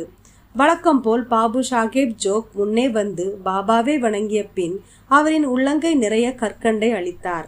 பாபா அவை முழுவதையும் ஹேமத் பந்த் கையில் திணித்து அவரிடம், இக்கதை உள்ளத்தில் இருத்தி நன்றாக நினைவில் வைத்துக் கொள்வீர்களே, ஆனால் தங்களது நிலையும் கற்கண்டை போலவே சுவை உள்ளதாகும். உங்களது எல்லா விருப்பங்களும் நிறைவேற்றப்படும். நீங்களும் சந்தோஷமாய் இருப்பீர்கள் என்று கூறினார். ஹேமத் பந்த் பாபாவின் முன்னால் பணிந்து வணங்கி, இவ்வாறு எனக்கு அனுகூலம் செய்யுங்கள், என்னை எப்போதும் ஆசீர்வதித்து காப்பாற்றுங்கள் என்று கெஞ்சி கேட்டுக்கொண்டார். பாபா அதற்கு, இக்கதையை கேட்டு அதனை குறித்து தியானித்து அதன் மெய்க்கரித்து ஜீரணித்து கொள்ளுங்கள். அப்போது உங்களிடம் இருந்து தாமே உருவழிப்படுத்தி காட்டுகின்ற ஆண்டவரை எப்போதும் ஞாபகமூட்டி தியானித்து கொண்டிருப்பீர்கள் என்று பதிலளித்தார். அன்பான பக்தர்களே, அப்போது ஹேமத் பந்த் கற்கண்டு பிரசாதத்தை பெற்றார். நாமும் இப்போது கற்கண்டு பிரசாதம் அல்லது இக்கதையின் அமிர்தத்தை பெறுவோம். அதை நாம் உள நிறைவடையும் வரை பருகுவோம். அதை தியானிப்போம். அதை ஜீரணித்துக் கொள்வோம். பாபாவின் அருளினால் வலிமையுடனும் மகிழ்ச்சியுடனும் இருப்போம். ஆமேன். 19ஆம் அத்தியாயத்தின் இறுதியில் ஹேமத் பந்த் மற்றும் சில விஷயங்களை பற்றி கூறியிருக்கிறார். அவைகள் கீழே தரப்பட்டுள்ளன. நமது குணத்தை பற்றி பாபாவின் அறிவுரை. பின்வரும் பாபாவின் மொழிகள் பொதுவானவை, விலைமதிக்க முடியாதவை. அவைகள் மனதில் இருத்தப்பட்டு அதற்கேற்ப செயல்படுத்தப்பட்டால் எப்போதும் உங்களுக்கு நன்மை அளிக்கும். ஏதேனும் உறவோ தொடர்போ இல்லாவிடில் ஒருவரும் எங்கும் செல்வதில்லை. ஏதேனும் ஜீவராசிகளோ மனிதர்களோ உங்களிடம் வர நேர்ந்தால் அவர்களை பண்பின்றி விரட்ட வேண்டாம். அவர்களை நன்றாக வரவேற்று உரிய மரியாதையுடன் நடத்துங்கள். தாகமாய் இருப்போருக்கு தண்ணீர் கொடுத்த போதும், பசியாய் இருப்போருக்கு உணவு அளித்த போதும், ஆடையற்றவர்களுக்கு ஆடை அளித்த போதும், உட்காருவதற்கும் இளைப்பாறுவதற்கும் உங்களது திண்ணையை மற்றவருக்கு அளித்த போதும் ஸ்ரீஹரி நிச்சயம் மகிழ்வெய்துகிறார். யாராவது உங்களிடம் பணம் கேட்டு உங்களுக்கு கொடுக்க மனதில்லாமல் இருந்தால் கொடுக்காதீர்கள். ஆனால் அவரை பார்த்து நாயை போன்று குறைக்க வேண்டாம். யாரேனும் நூற்றுக்கணக்கான விஷயங்களை உங்களுக்கு எதிராக கூறட்டும், ஆனால் கசப்பாக எவ்விதத்திலும் அவர்களுக்கு பதில் அளிக்கும்படியாக சீற்றம் கொள்ளாதீர்கள். இவ்வாறான விஷயங்களை எப்போதும் சகித்து கொண்டிருப்பீர்களே, ஆனால் நீங்கள் நிச்சயம் மகிழ்ச்சி அடைவீர்கள். உலகம் தலைகீழாக மாறட்டும், நீங்கள் இருந்த இடத்திலே இருங்கள். உங்கள் இருப்பிடத்தில் நின்று கொண்டோ வசித்து கொண்டோ அனைத்து விஷயங்களையும் உங்கள் முன்னர் கடந்து செல்லும் காட்சியாக அமைதியுடன் பார்த்து கொண்டிருப்பீர்களாக. உங்களிடமிருந்து என்னை பிரிக்கும் வேற்றுமை சுவர் இடித்து விடுங்கள். பின்னர் நமது சந்திப்பிற்குரிய சாலையானது தடங்கள் இன்றியும் திறந்து இருக்கும். நான் நீ என்ற வேறுபாட்டுணர்வே குருவிடமிருந்து சீடனை பிரிக்கும் தடை அரணாகும். அது அளிக்கப்பட்டாலன்றி இரண்டர கலத்தல் அல்லது ஐக்கியமாதல் இயலாது. கடவுளே சகலத்திற்கும் ஒரே உரிமையாளர். அல்லாஹ் மாலிக். வேறொருவரும் நமது பாதுகாவலர் அல்ல. அவர் வேலை செய்யும் முறைமை அசாதாரணமானது, விலை மதிக்க முடியாதது, அறிவால் அறிய முடியாதது. அவரது சங்கல்பமே ஈடேறும். அவர் நமக்கு வழிகாட்டுவார், நமது உள்ளத்தின் ஆசைகளை பூர்த்தி செய்வார். குணானுபந்தத்தின் அதாவது முன் ஜென்மத்தின் உறவு மூலமாகவே நாம் இணைந்துள்ளோம். ஒருவருக்கொருவர் அன்பாய் இருந்தும் சேவை செய்தும் நாம் மகிழ்ச்சியுடன் இருப்போம். எவன் வாழ்க்கையின் மிக மிக உயர்ந்த குறிக்கோளை எய்துகிறானோ அவன் இருவா புகழுடையான், மகிழ்ச்சி உடையவன். மற்றவர் எல்லாம் வெறுமனே உளதாய் இருக்கிறார்கள் அல்லது மூச்சு விடும் வரை வாழ்ந்திருக்கிறார்கள். நல்ல எண்ணங்களின் அவா நிறைவேற்றத்தை ஊக்குவித்தல். நல்ல எண்ணங்களை சாய்பாபா எங்களிடம் ஊக்குவித்தார் என்பதை அறிவது சுவாரஸ்யமானது. அன்புடனும் பக்தியுடனும் முழுமையாக உங்களை நீங்கள் அவரிடம் சரணாகதி ஆக்கி கொள்ள வேண்டும். பின்னர் எவ்வளவோ விஷயங்களில் அடிக்கடி அவர் உங்களுக்கு உதவி செய்வதை காண்பீர்கள். தூக்கத்திலிருந்து எழுந்த உடனே உங்களுக்கு ஏதாகிலும் ஒரு நல்ல எண்ணம் உதிக்கின்ற போது அதையே பின்னர் பகற்பொழுதில் உள் முதிர்வுற அனுசரித்தால் உங்களது புத்தியின் திறன் மலர்ந்து வெளிப்பட்டு மனது சாந்தியடையும் என்று ஒரு முனிவர் கூறியிருந்தார். ஹேமத் பந்த் இதை முயற்சிக்க விரும்பினார். ஒரு புதன்கிழமை இரவு படுக்க புகும் முன் அவர் சிந்தித்தார், நாளை வியாழக்கிழமை, ஒரு புனிதமான நாள். ஷீரடி மிகவும் புனிதமான இடம். எனவே நான் நாளை முழுவதும் ராமநாமத்தை நினைவூட்டிக் கொள்வதிலும் போற்றுவதிலும் கழிப்பேன் என்றவாறு அவர் உறங்கினார். அடுத்த நாள் காலை அவர் துயில் நீங்கி எழுந்தபோது எவ்வித முயற்சியும் இன்றி ராமநாமத்தை நினைவு கூர்ந்தார். தமது காலை கடமைகளை முடித்து கொண்ட பின் மலர்களுடன் பாபாவை காண சென்றார். தீஷித் வாதாவிலிருந்து புறப்பட்டு பூட்டி வாதாவை கடந்து கொண்டிருக்கும் போது அதே தருணத்தில் பாபாவுக்கு முன்னால் மசூதியில் அவுரங்காபாத்கர் என்னும் ஒருவரால் இனிமையாக பாடப்படுகின்ற ஒரு அழகிய பாடலை கேட்டார். அது ஏக்நாத்தின் கிருபாபஞ்சன் பாயோ பேரே பாயி என்ற பாடல். அப்பாடலின் குருவின் கடாட்சம் என்னும் ரூபத்தில் அஞ்சனம் அவருக்கு கிடைத்தது என்றும் அது அவரின் பார்வையை திறந்துவிட்டு அவருக்கு ராமரை அகத்தும் புறத்தும் உறக்கத்திலும் கனவிலும் விழிப்பு நிலையிலும் எவ்விடத்தும் காணும்படி செய்தது என்று கூறினார். எவ்வளவோ பாடல்கள் இருக்கின்றனர், பின்னர் ஏன் இக்குறிப்பிட்ட பாட்டு பாபாவின் பக்தரான அவுரங்காபாத்கரினால் தேர்ந்தெடுக்கப்பட வேண்டும்? பகற்பொழுதில் ராமநாமத்தை விடைவிடாமல் பாட வேண்டும் என்ற ஹேமத் பந்தின் தீர்மானத்திற்கு ஊட்டமளிக்க வேண்டும் என்று ஏற்பாடு செய்யப்பட்டதல்லவா? தனித்திறம் வாய்ந்த இந்நிகழ்வு பொருத்தம். உபதேசங்களின் விதங்கள். அவதூறு பேசுவோர் கண்டிக்கப்படுதல். அறிவுரை வழங்குவதற்கு சாய்பாபாவிற்கு எத்தகைய சிறப்பான இடமோ குறிப்பிட்ட நேரமோ தேவையிருக்கவில்லை. சந்தர்ப்பம் நேரிட்ட போதெல்லாம் தாராளமாக அவற்றை அவர் வழங்கினார். ஒருமுறை பாபாவின் பக்தன் ஒருவன் வேறொருவரை அவர் அறியாதபடி மற்ற ஜனங்களின் முன்னிலையில் திட்டினான். தனது சகோதரின் நன்மைகளை எல்லாம் புறச்சொதுக்கி அவரின் குறைபாடுகள் குறித்து கேட்போர்கள் அருவரப்படையும்படியாக பழித்து பேசினான். அவசியமின்றி மற்றவர்களை புறம் கூறுவது மக்களுக்குரிய ஒரு மனப்பாங்காக இருப்பதை பொதுவாக நாம் காண்கிறோம். முனிவர்கள் இந்த புறங்கூறுதலை வேறொரு கோணத்திலிருந்து நோக்குகிறார்கள். அழுக்கை நீக்குவதற்கு பல வழிகள் இருக்கின்றன, மண், நீர், சோப்பு முதலியானவை. ஆனால் புறங்கூறுபவனுக்கோ அவனுக்கே உரிதான வழி இருக்கிறது. அவன் மற்றவர்களது அழுக்கை தனது நாவினால் அகற்றி நீக்குகிறான். ஒரு வகையில் அவன் தன்னால் திட்டப்படுபவனுக்கே உதவுகிறான். இதற்காக அவனுக்கு நன்றி செலுத்த வேண்டும். புறங்கூறுபவனை திருத்துவதற்கு சாய்பாபாவுக்கு அவருக்கே உரியதான வழி இருக்கிறது. அவர் தமது நிறை பேரறிவினால் அந்த புறங்கூறுபோரின் செயலை அறிந்திருக்கிறார். மதியம் அவர் அவனை லண்டி தோட்டத்திற்கு அருகில் பார்த்தபோது வேலிக்கருகில் இருந்த மலத்தை உண்ணும் ஒரு பன்றியை அவனுக்கு சுட்டி காண்பித்து, பார், அது எத்தகைய சுவைமன சிறப்புடன் மலத்தை பேராவலுடன் விழுங்குகிறது. உனது நடத்தையும் அத்தகையதே. உனது தோழர்களை நீ மனதார திட்டிக் கொண்டே இருக்கிறாய். பல்வேறு நல்வினைகளை செய்ததன் பலனாக நீ மனிதனாய் பிறந்திருக்கிறார். இவ்வாறு நீ நடந்து கொண்டால் ஷீரடி உனக்கு எவ்விதத்திலாவது உதவி செய்யுமா என்று கேட்டு அவனுக்கு அறிவுரை வழங்கினார். அப்பக்தன் இப்பாடத்தை உள்ளத்தில் ஏற்றுக்கொண்டு சென்றான் என்று சொல்ல தேவையில்லை. இவ்விதமாக பாபா அவசிய நேரிட்ட போதெல்லாம் அறிவுரைகளை வழங்கி கொண்டிருந்தார். இவைகள் நமது மனதில் ஏற்றுக்கொள்ளப்பட்டு அதன்படி செயலாற்றப்பட்டால் ஆன்மீக லட்சியம் நெடுந்தொலைவில் இல்லை. என் ஹரி, அதாவது கடவுள் இருந்தால் அவர் எனது கட்டிலேயே எனக்கு உணவளிப்பார் என்பது ஒரு பழமொழி இருக்கிறது. உணவு உடை விஷயத்தில் மட்டுமே இப்பழமொழி உண்மை. ஆனால் அதை நம்பி எவனாகிலும் அமைதியாக அமர்ந்து கொண்டு ஆன்மீக விஷயத்தில் ஒன்றும் செய்யாமல் இருந்தால் அவன் படுவீழ்ச்சி எய்துவான். ஆன்ம உணர்வுடைய தன்னைத்தானே தனக்கு இயலும் உச்ச அளவு செயலில் முனைவித்துக் கொள்ள வேண்டும். எவ்வளவு அதிகம் அவன் பெருமுயற்சி கொள்கிறானோ அவ்வளவு அதிகம் அவனுக்கு நல்லது. பாபா தாம் நிலம், காற்று, நாடு, உலகம், ஒளி, மோட்சம் ஆகியவை எங்கனம் நிறைந்திருக்கும் சர்வ வியாபி என்றும் தான் ஒரு வரையறை உடையவர் அல்ல என்றும் கூறினார். பாபா 3.5 முழ உயரம் உள்ள அவரின் உடம்பே என்று எண்ணுபவரின் தவறான கருத்தை நீக்குதற் பொருட்டாக அவர் இந்த ரூபத்தில் தாமே அவதரித்து கொண்டார். இரவும் பகலும் எந்த பக்தனாவது பூர்ண ஆத்மா சரணாகதியுடன் அவர் மீதே தியானம் புரிவாராயின் அவன் அவருடன் 2.5 இனிப்பும் சர்க்கரையும் போன்றும் அலையும் கடலும் போன்றும் கண்ணும் ஒளியும் போன்றும் முழுமையாக ஐக்கியத்தை துய்த்துணருவான். பிறப்பு இறப்பு என்னும் சூழலை ஒழித்து அமைதியுற வேண்டுபவன் நேர்மையான வாழ்க்கையை நடத்த வேண்டும். அமைதியாகவும் கட்டுப்பட்ட மனத்துடன் இருக்க வேண்டும். யாரையும் புண்படுத்தும்படியாக வெடுக்கென்று பேசக்கூடாது.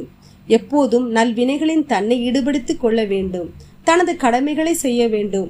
தானே உள்ளத்தாலும் உயிராலும் அவரிடம் சரணாகதி அடைய வேண்டும். அதன் பின்னர் அவர் எதற்கும் பயப்பட தேவையில்லை.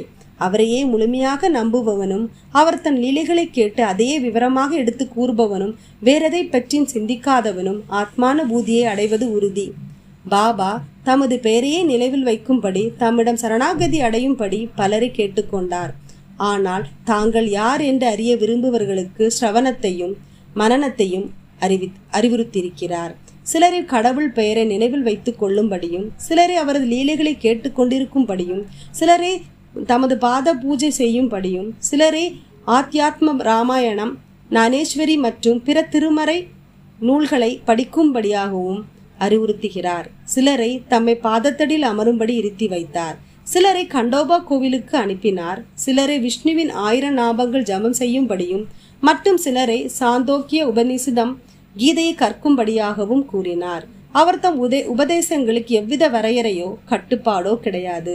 சிலருக்கு அதை நேரடியாகவோ கொடுத்தார் மற்றும் சிலருக்கு கனவு காட்சிகள் மூலம் அளித்தார். குடிப்பழக்கத்துக்கு அடிமையாயிருந்த ஒருவரின் கனவில் தோன்றி அவர் மார்பில் உட்கார்ந்து அழுத்தி மதுவை தொடுவதே என்று அவர் சத்தியம் செய்து கொடுத்த பின்பு அவரை விட்டகந்தார். சிலருக்கு கனவில் குரு பிரம்மா, குரு விஷ்ணு போன்ற மந்திரங்களை விளக்கினார். ஹடயோகம் பழகி கொண்டிருந்த பக்தர் ஒருவருக்கு ஹடயோக பயிற்சிகளை நிறுத்தி கொள்ள வேண்டும் என்றும் அமைதியுடன் அமர்ந்து பொறுமையாய் இருக்க வேண்டும் என்று சொல்லி அனுப்பினார். அவரது எல்லா வழிகளையும் செயல்முறைகளும் விவரிக்க இயலாது. சாதாரண உலக விவகாரங்களில் நமது செயல்களால் முன் உதாரணங்கள் அமைத்தார். அவர்களில் ஒன்றே கீழே தரப்பட்டிருக்கிறது. உழைப்புக்கு கூலி. ஒரு நாள் மத்தியான வேளையில் ராதாகிருஷ்ணமாயின் வீட்டிற்கு அருகில் பாபா வந்து எனக்கு ஒரு ஏணி கொண்டு வாருங்கள் என்று கூறினார். சிலர் அதை கொண்டு வந்து பாபா குறிப்பிட்டபடி அதை ஒரு வீட்டு சுவரில் சாய்த்து வைத்தனர். வாமன் கோந்தர்களுடைய வீட்டு கூரையின் மீது ஏறி ராதாகிருஷ்ணமாயின் கூரையின் மீது நடந்து சென்று மற்றொரு மூலையில் இருந்து கீழே இறங்கினார். பாபா எந்த குறிக்கோளுடன் இருந்தார் என்பதை ஒருவரும் அறிய இயலவில்லை. மலேரியா காய்ச்சலால் ராதாகிருஷ்ணமாயி நடுங்கிக் கொண்டிருந்தாள். அதை ஓட்டி விரட்டுவதற் பொருட்டே அவர் மேலே ஏறியிருக்கலாம். கீழே இறங்கின உடனே ஏணியை கொண்டு வந்தவருக்கு பாபா 2 ரூபாய் கொடுத்தார். சில தைரியத்துடன் பாபாவை ஏன் அவர் இவ்வளவு அதிகம் கொடுத்தார் என்று கேட்டனர். அதற்கு அவர் ஒருவரும் மற்றவர்களின் உழைப்பை வெறுமையாக கொள்ளக்கூடாது என்று கூறினார். உழைப்பவனுக்கே அவனுக்கு உரியவைகள் ஒழுங்காகவும் தாராளமாகவும் கொடுக்கப்பட வேண்டும். பாபா அறிவுறுத்திய இக்கொள்கை பின்பற்றப்பட்டால், அதாவது உழைப்பிற்கான கூலி ஒழுங்காகவும் திருப்திகரமாகவும் அளிக்கப்பட்டால் தொழிலாளர்கள் இன்னும் சிறப்பாக வேலை செய்வார்கள். தொழிலாளர்களும் முதலாளிகளும் லாபம் அடைவார்கள். இழுத்து மூடுவதற்கோ வேலை நிறுத்தங்களுக்கோ இடமே இல்லை. தொழிலாளி முதலாளி மனஸ்தாபமும் இல்லை. இத்துடன் அத்தியாயம் 18 மற்றும் 19 நிறைவடைகிறது.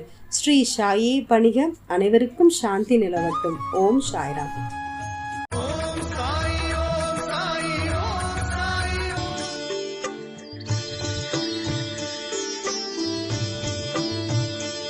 அத்தியாயம் 20. தாஸ்கனுவின் பிரச்சனை காக்காவின் வேலைக்கார பெண்ணால் தீர்ந்தது. இவ்வத்தியாயத்தின் காக்கா சாஹிப் தீசித்தின் வேலைக்கார பெண்ணால் எங்கனம் தாஸ்கனுவின் பிரச்சனைக்கு விடை காணப்பட்டது என்பதை ஹேமத் பந்த் விவரிக்கிறார். முன்னுரை. சாயி முதலில் அருவமாயிருந்தார். பக்தர்களுக்காக ஒரு ரூபத்தை அவர் புனைந்து கொண்டார். பிரபஞ்சம் என்னும் பெரும் நாடகத்தில் மாயே என்ற நடிகையின் உதவியுடன் அவர் நடிகரின் பாத்திரத்தை ஏற்று நடித்தார். நாம் சாயியை அதாவது கடவுளை ஞாபகப்படுத்திக் கொள்வோம், அகக்காட்சியாக உருவாக்கி காண்போம். ஷீரடிக்கு சென்று மதிய ஆரத்திக்கு பின் உள்ள நிகழ்ச்சிகளை கவனத்துடன் நோக்குவோம். ஆரத்தி சடங்கு முடிந்த பின்னர் சாய்பாபா மசூதிக்கு வெளியில் வந்து அதன் விளிம்பில் நின்று கொண்டு மிகுந்த பட்சமும் அன்பும் கூடிய பார்வைகளுடன் பக்தர்களுக்கு உதியை விநியோகிப்பது வழக்கம். பக்தர்களும் அதே அளவு உணர்ச்சி வேகத்துடன் அவருடைய பாதங்களை பற்றி பிடித்து கொண்டனர். நின்று கொண்டும் அவரை உற்று நோக்கி கொண்டும் உதிமலையை மகிழ்ந்து அனுபவித்தார்கள். பாபா கை நிறைய உதையை பக்தர்களின் கைகளில் கொடுத்து அவர்களது நெற்றியில் தமது கைவிரல்களால் பூசிவிட்டார். அவர் தம்முடைய இதயத்தின் அவர்களுக்காக கொண்டிருந்த அன்பு எல்லையற்றது. பிறகு அவர் பக்தர்களை நோக்கி பின்வருவாறு அலாவிலாவினார். ஓ பாவ், சாப்பிட செல்லும். அண்ணா, நீர் உமது இருப்பிடத்திற்கு செல்லும். ஓ பாபு, உனது உணவை மகிழ்ச்சியுடன் சாப்பிடும். இவ்வாறாகவே ஒவ்வொரு பக்தரையும் அழைத்து பேசி அவர்களை வீட்டுக்கு அனுப்பினார். இப்போதும் கூட இக்காட்சியை உங்களது கற்பனை தட்டி விடுவதன் மூலம் நீங்கள் மகிழ்ந்து அனுபவிக்கலாம். நீங்கள் அவைகளை கண்டு இன்புறலாம். இப்போது சாயியை அவரது பாதங்களில் இருந்து முகம் வரை நமது மனதில் உருவகப்படுத்தி தியானிப்போம். அவர் முன்னிலையில் தாழ்மையுடனும் அன்புடனும் மரியாதையுடனும் வீழ்ந்து பணிந்துவிட்டு இவ்வத்தியாயத்தின் கதைக்கு திரும்பி வருவோம். ஈசா உபனிஷதம். தாஸ்கனு ஒருமுறை ஈஷா உபனிஷதத்துக்கு மராத்திய விளக்க உரை எழுத ஆரம்பித்தார். முதலில் இவ் உபனிஷத்தை பற்றிய சுருக்கமான கருத்து ஒன்றை மேற்கொண்டு தொடரும் முன் கூறுவோம். வேத சம்ஹிதையின் மந்திரங்களில் அது உள்ளடக்கப்பட்டிருப்பதால் அது மந்திரோபனிஷத் என்று அழைக்கப்படுகிறது. வாசதநேய சம்ஹிதையின் இறுதியான அல்லது 40வது அத்தியாயத்தை இணைத்து உருவாக்குவதால் வாஜசநேய சம்ஹிதோபனிஷத் என்று அழைக்கப்படுகிறது. பிராமணங்களிலும் ஆரியன்களிலும் காணப்படும் வேத சம்ஹிதையின் உள்ளடக்கப்பட்டிருப்பதால் இதுவே மற்ற எல்லா உபநிஷதங்களையும் விட சிறப்பானது என்று கருதப்படுகிறது. அது மட்டுமன்று பல உபநிஷதங்கள் எல்லாம் ஈசா உபனிஷதத்தில் சுருக்கமாக கூறப்பட்டிருக்கும் உண்மையை பற்றிய வியாக்கியானங்களே ஆகும் என்றும் எண்ணப்படுகிறது. உதாரணமாக உபனிஷதங்களிலே பெரிதான பிருகதாரண்ய உபனிஷதமாவது ஈசா உபனிஷத மூலத்தோடு இணைந்து விளக்கவுரை என்று பண்டிட் சத்வலேகர் கருதுகிறார். பேராசிரியர் ஆர்டே ரானடே கூறுகிறார், ஈசா உபனிஷதம் ஒரு சிறிய உபனிஷதமே ஆகும். இருப்பினும் அசாதாரணமாக துளைத்து உட்சொல்லும் ஆழ்ந்த நுண்ணறிவு திறத்தை காட்டுகின்ற பல குறிப்புகளையும் இது பெற்றிருக்கின்றது. 18 செயல்களுக்குள்ள குறுகிய வட்ட பிறப்பில் ஆத்மாவை குறித்த மதிப்பு மிக பெற்ற அகநிலை உணர்வு சார்ந்த வர்ணனையே தீயன செய்ய தூண்டும் மயக்கங்களுக்கும் கவலைகளுக்கும் இடையில் கலக்கமுறாத முழுநலம் வாய்க்கப்பட்ட கர்மயோகம் என்னும் போதனை தொகுப்பிற்கு முன்னோடியான அறிவிப்பையும் இறுதியாக ஞானம் கர்மம் இவைகளின் தகுதியை பற்றிய கருத்து முரண்பாடு நீக்குதற்குரிய ஒரு விளக்கத்தையும் அளிக்கிறது. ஞானம் கர்மம் என்ற எதிரடைகளின் வாத பொருத்தமுடைய கூட்டிணைப்பே உபனிஷத்தின் ஆணிவேரில் உறைந்திருக்கும் மிக மிக மதிப்புள்ள கருத்தாகும். உயர்நிலை இணைப்பாகத்தின் பேதம் துடைத்தளிக்கப்படுகிறது. அவர் மற்றுமோர் இடத்தில் நீதி மறை மெய்மை நுண்பொருள் கோட்பாட்டியல் இவைகளின் ஒருமித்த கலவையே ஈசா உபனிஷதத்தின் பாடல்கள் என்றும் கூறுகிறார். மேலே தரப்பட்ட இவ் உபனிஷதத்தை பற்றிய சுருக்கமான விளக்கங்களால் வட்டார பேச்சு மொழியில் இதனை மொழிபெயர்ப்பது என்பதும் சரி நுட்பமான அதே அர்த்தத்தை கொணர முற்படுவதும் எவ்வளவு கடினமானது என்றும் எவர் ஒருவரும் அறிய இயலும். தாஸ்கனு இதை செயலாக மராத்திய ஓவியாப்பு வகையில் மொழிபெயர்ந்தார். ஆயினும் உபனிஷத்தின் சாராம்சத்தை பற்றி அவர் அறிந்து புரிந்து கொள்ளாததால் தமது செயல் நிறைவு பற்றி அவர் திருப்தி கொள்ளவில்லை. மனம் நிறைவடையாதவராய் சில அறிஞர்களை தனது சந்தேகங்கள் பற்றியும் கஷ்டங்களை பற்றியும் கலந்து ஆலோசித்து அவர்களுடன் அதை பற்றி மிக விரிவாக விவாதித்தார். அவர்கள் அவைகளுக்கு விடை காணவும் இல்லை, அறிவாராய்ச்சி முறை சார்ந்தோ திருப்தி அடைதோவும் ஆகிய விளக்கமும் அளிக்கவில்லை. எனவே தாஸ்கனு இதனை பற்றி சிறிது மன உளைவுடன் இருந்தார். சத்குரு ஒருவரே விளக்கமளிக்க உரிமையும் தகுதியும் உடையவர். நாம் பார்த்த விதமாக இவ்வுபனிஷதம் வேதங்களின் சாராம்சம் ஆகும். இது ஆத்மானுபூதியின் விஞ்ஞானமும் ஆகும். அது பிறப்பு இறப்பு என்னும் கட்டுக்களை அறுத்தெறியக்கூடிய நம்மை விடுவிக்கின்ற அறிவால் அல்லது ஆயுதம் ஆகும். எனவே தாமே ஆத்மானுபூதி அடைய பெற்ற ஒருவரே உபனிஷத்திற்கு உண்மையான சரியான விளக்கம் அளிக்க முடியும் என்று அவர் நினைத்தார். தாஸ்கனுவை ஒருவரும் திருப்திப்படுத்த இயலாத போது சாய்பாபாவை இது விஷயமாக அவர் கலந்து ஆலோசிக்க முடிவு செய்தார். ஷிரடிக்கு போக அவருக்கு சந்தர்ப்பம் நேரிட்ட போது சாய்பாபாவை அவர் கண்டார். அவர் முன் வீழ்ந்து பணிந்தார். ஈசா உபனிஷத்தை பற்றிய தனது கஷ்டங்களை தெரிவித்து அதை பற்றிய சரியான தீர்வு தரும்படி அவரை வேண்டிக் கொண்டார். சாய்பாபா அவரை ஆசீர்வதித்து கூறியதாவது: நீ கவலைப்பட வேண்டியதில்லை. இவ்விஷயத்தை பற்றி எவ்வித கஷ்டமும் இல்லை. நீ வீட்டிற்கு திரும்பி போகும் வழியில் விலேபார்லேயின் காக்காவின் வேலைக்காரி உனது சந்தேகங்களை தீர்த்து வைப்பாள். பாபா இதை சொல்லும் போது அங்கிருந்த இதனை கேட்டுக்கொண்டிருந்த மக்கள் பாபாவை வேடிக்கை செய்கிறார் என்றும், கல்வி அறிவித்த வேலைக்காரி ஒருத்தி இவ்வாறான சிக்கல்களை எங்கனம் தீர்த்து வைக்க முடியும் என்றும் சொல்லிக் கொண்டனர். ஆனால் தாஸ்கனுவோ வேறு விதமாக எண்ணினார். பாபா எதை பேசிய போதும் அவை உண்மையில் நிறைவேறியே தீரும். பாபாவின் சொல்லே பிரபந்தத்தின் ஆணை பத்திரமாகும் என்பதை அவர் உறுதியாக இருந்தார். காக்காவின் வேலைக்காரி. பாபாவின் மொழிகளில் முழுமையான நம்பிக்கை கொண்டு ஷீரடியை விட்டு அவர் விலேபார்லேவிற்கு வந்து காக்கா சாஹிப் தீசித்துடன் தங்கினார். அடுத்த நாள் காலை தாஸ்கனு மகிழ்வாக ஒரு சிறுதுயில் கொண்டிருந்த போது ஒரு ஏழை பெண் அழகான பாடல் ஒன்றை இனிமையான குரலில் பாடிக்கொண்டிருந்தாள். பாடலின் உட்பொருளாவது: கருஞ்சிவப்பு கலர் உடை, அது எவ்வளவு நன்றாயிருக்கிறது. அதன் எம்ப்ராய்டரி வேலை எவ்வளவு நேர்த்தியாயிருக்கிறது. அதன் முந்தானையும் பார்டரும் எவ்வளவு அழகாக இருக்கிறது என்பதாக. அவரை வெளியே ஈர்க்கும் அந்த அளவிற்கு அப்பாடலை அவர் விரும்பினார். வெளியே வந்து பார்த்தபோது காக்கா சாஹிப்பின் வேலைக்காரனான நாமியாவின் சகோதரியான ஒரு சிறுமியால் அது பாடப்பெற்றதை கண்டார். அப்போது இச்சிறுமி பாத்திரம் கழுவி கொண்டிருந்தாள். அவளது மேனியில் கிழிந்த உடை ஒன்றே இருந்தது. அவளது வறுமையான நிலையிலேயும் அவளது களிப்பான உளப்பாங்கையும் கண்டு தாஸ்கனு அவளுக்காக பரிதாபப்பட்டார். அடுத்த நாள் ராவ் பகதூர் MV பிரதான் என்பவர் அவருக்கு ஒரு ஜதை வேஷ்டி கொடுத்த போது அவரை தாஸ்கனு அந்த ஏழை சிறுமிக்கு புதிய உடை வாங்கி அளிக்கும்படி கேட்டுக்கொண்டார். ராவ் பகதூரும் அழகிய பாவடை தாவணி ஒன்றை வாங்கி வந்து அவளுக்கு அன்பளிப்பாக கொடுத்தார். பசியால் வாடும் ஒருவனுக்கு அதிர்ஷ்டவசமாக உண்பதற்கு நல்ல விருந்து கிடைக்க பெற்றதை போன்றே அவளது களிப்பு கரை காணாது போயிற்று. மறுநாள் புத்தாடை அவள் அணிந்து கொண்டாள். பெரு மகிழ்ச்சியுடனும் கொண்டாட்டத்துடனும் சுற்றி சுற்றி ஓடினாள். சுழண்டு நடனமாடினாள். மற்ற சிறுமிகளுடன் புகடி விளையாடி அவர்கள் எல்லாரையும் வென்றாள். அதற்கடுத்த நாள் அதை வீட்டில் பெட்டியில் வைத்துவிட்டு தனது பழைய கந்தலையே அணிந்து வந்தாள். ஆனால் முன்தினம் காணப்பட்ட மாதிரியே அதே அளவு ஆனந்தத்துடன் காணப்பட்டாள். அதை கண்ணுட்ட தாஸ்கனுவின் இரக்க உணர்ச்சி புகழ்ச்சியாக மாறியது. இச்சிறுமி ஏழையானதால் கந்தலையே அணிய வேண்டும். ஆனால் தற்போது அவளிடம் ஒரு புதிய உடை இருக்கிறது. அதை அவள் பத்திரப்படுத்தி இருக்கிறாள். பழைய கந்தலையே உடுத்தியும் எல்லளவும் துன்பமோ மனசோர்வோ இல்லாதபடி அவற்றை அவள் தாங்கிக் கொண்டாள்.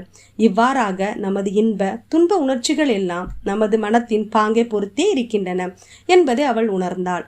இந்நிகழ்ச்சியை பற்றியே அவர் ஆழ்ந்து ஆராய்ந்து கடவுள் முன்னும் பின்னும் எல்லா திசைகளிலும் எல்லா பொருட்களிலும் சூழ்ந்து ஊடுருவி இருக்கிறார் என்றும், கடவுளால் அவனுக்கு வழங்கப்பட்டவை அனைத்தும் உறுதியாக அவனது நம்பிக்கையே ஆகும் என்றும், மறுக்க இயலாத திட நம்பிக்கையுடன் கடவுளால் தனக்கு அருளப்பட்டவைகள் அனைத்தையும் மகிழ்ந்து அனுபவிக்க வேண்டும் என்றும் அவர் உணர்ந்தார்.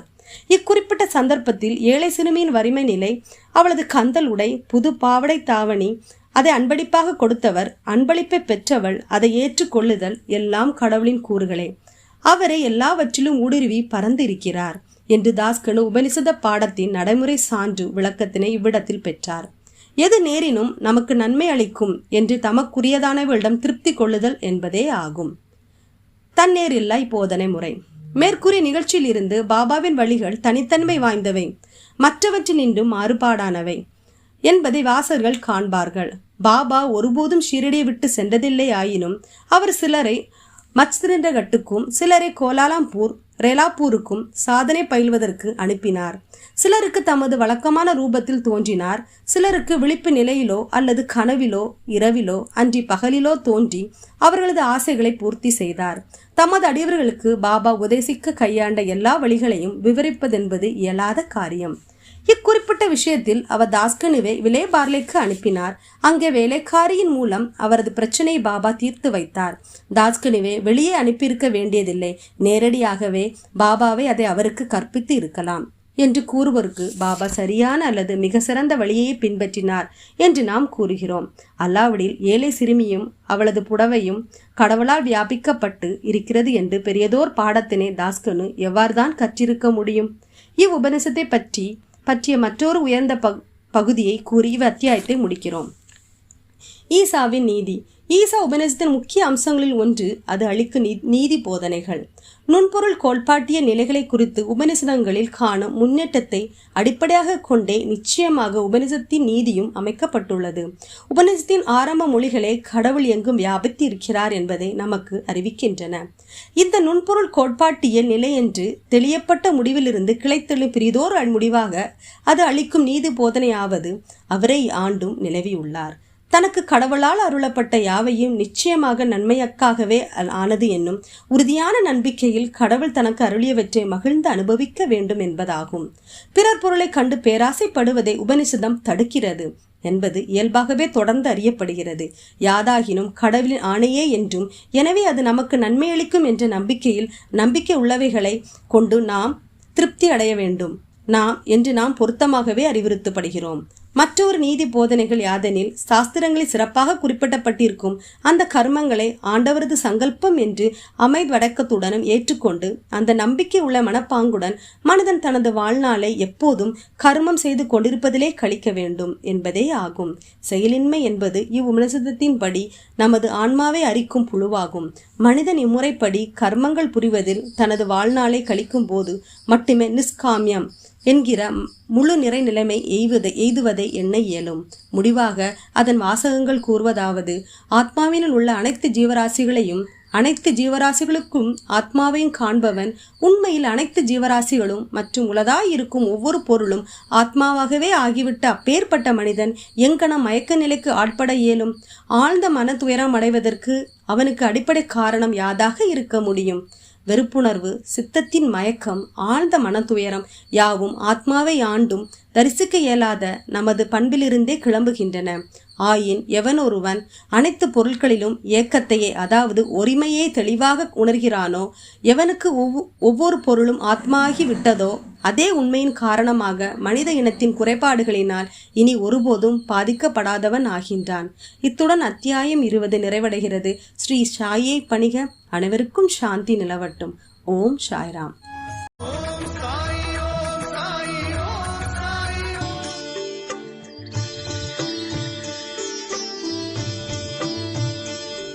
ஓம் சாய்ராம். அத்தியாயம் 21.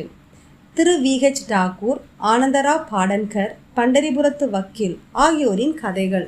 இவ்வத்தியாயத்தில் விநாயக் ஹரிச்சந்திர டாகூர், பூனேவை சேர்ந்த ஆனந்தராவ் பாடன்கர், பண்டரிபுரத்தை சேர்ந்த ஒரு வக்கீல் ஆகியோரின் கதைகளை ஹேமத் பந்த் விவரிக்கிறார். இந்த கதைகளெல்லாம் நிறைந்த சுவையானவை. அவைகளை மிகவும் கவனத்துடன் கற்று கிரகித்து கொண்டால் வாசகர்களை அது ஆன்மீக பாதைக்கு அழைத்து செல்லும். முன்னுரை. முற்பிறவிகளில் சேகரித்த நல்வினைகள் என்ற ரூபத்தில் உள்ள நமது நல்ல அதிர்ஷ்டமே முனிவர்களின் கூட்டுறவை நாம் பெறுவதற்கு அடிகோலி, அதனால் பயன் எய்தும்படி செய்கின்றது என்பது பொதுவான நியதி ஆகும். இந்நியதியின் விளக்கமாக ஹேமத் பந்த் தன் சொந்த நிகழ்ச்சியை எடுத்து காண்பிக்கிறார். பம்பாயின் புறநகர் பகுதியான பாந்த்ராவில் பல ஆண்டுகளாக அவர் ரெசிடென்ட் மேஜிஸ்ட்ரேட்டராக இருந்தார். பீர் மௌலானா என்னும் பெயருடைய புகழ்பெற்ற முகமதிய முனிவர் ஒருவர் அங்கு வசித்து வந்தார். பல இந்துக்கள், பார்ஷியர்கள் மற்றும் பல மதத்தினரும் அவரிடம் சென்று தரிசனம் பெறுவது வழக்கம். இனூஸ் என்ற பெயர் கொண்ட அவருடைய முஜாவார், அதாவது பூசாரி, இரவும் பகலும் பலமுறை அவரை சென்று தரிசிக்கும்படி ஹேமத் பந்தை வற்புறுத்தி வந்தார். ஆனால் என்ன காரணத்தாலோ அவரால் பீர் மௌலானாவை தரிசிக்க முடியவில்லை. பல ஆண்டுகளுக்கு பிறகு அவருடைய முறை வந்தது. ஷீரடிக்கு அவர் அழைக்கப்பட்டார். அவர் அங்கேயே சாய்பாபாவின் தர்பாவில் நிரந்தரமாக சேர்க்கப்பட்டார்.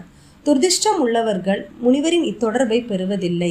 அதிர்ஷ்டசாலிகள் மட்டுமே இதை பெருகுகிறார்கள். முனிவர்களின் நிறுவனங்கள். நினைவுக்கு எட்டாத பழங்காலத்தில் இருந்து இவ்வுலகில் முனிவர்களுடைய நிறுவனங்கள், அதாவது ஆசிரமங்கள் இருந்து வருகின்றன.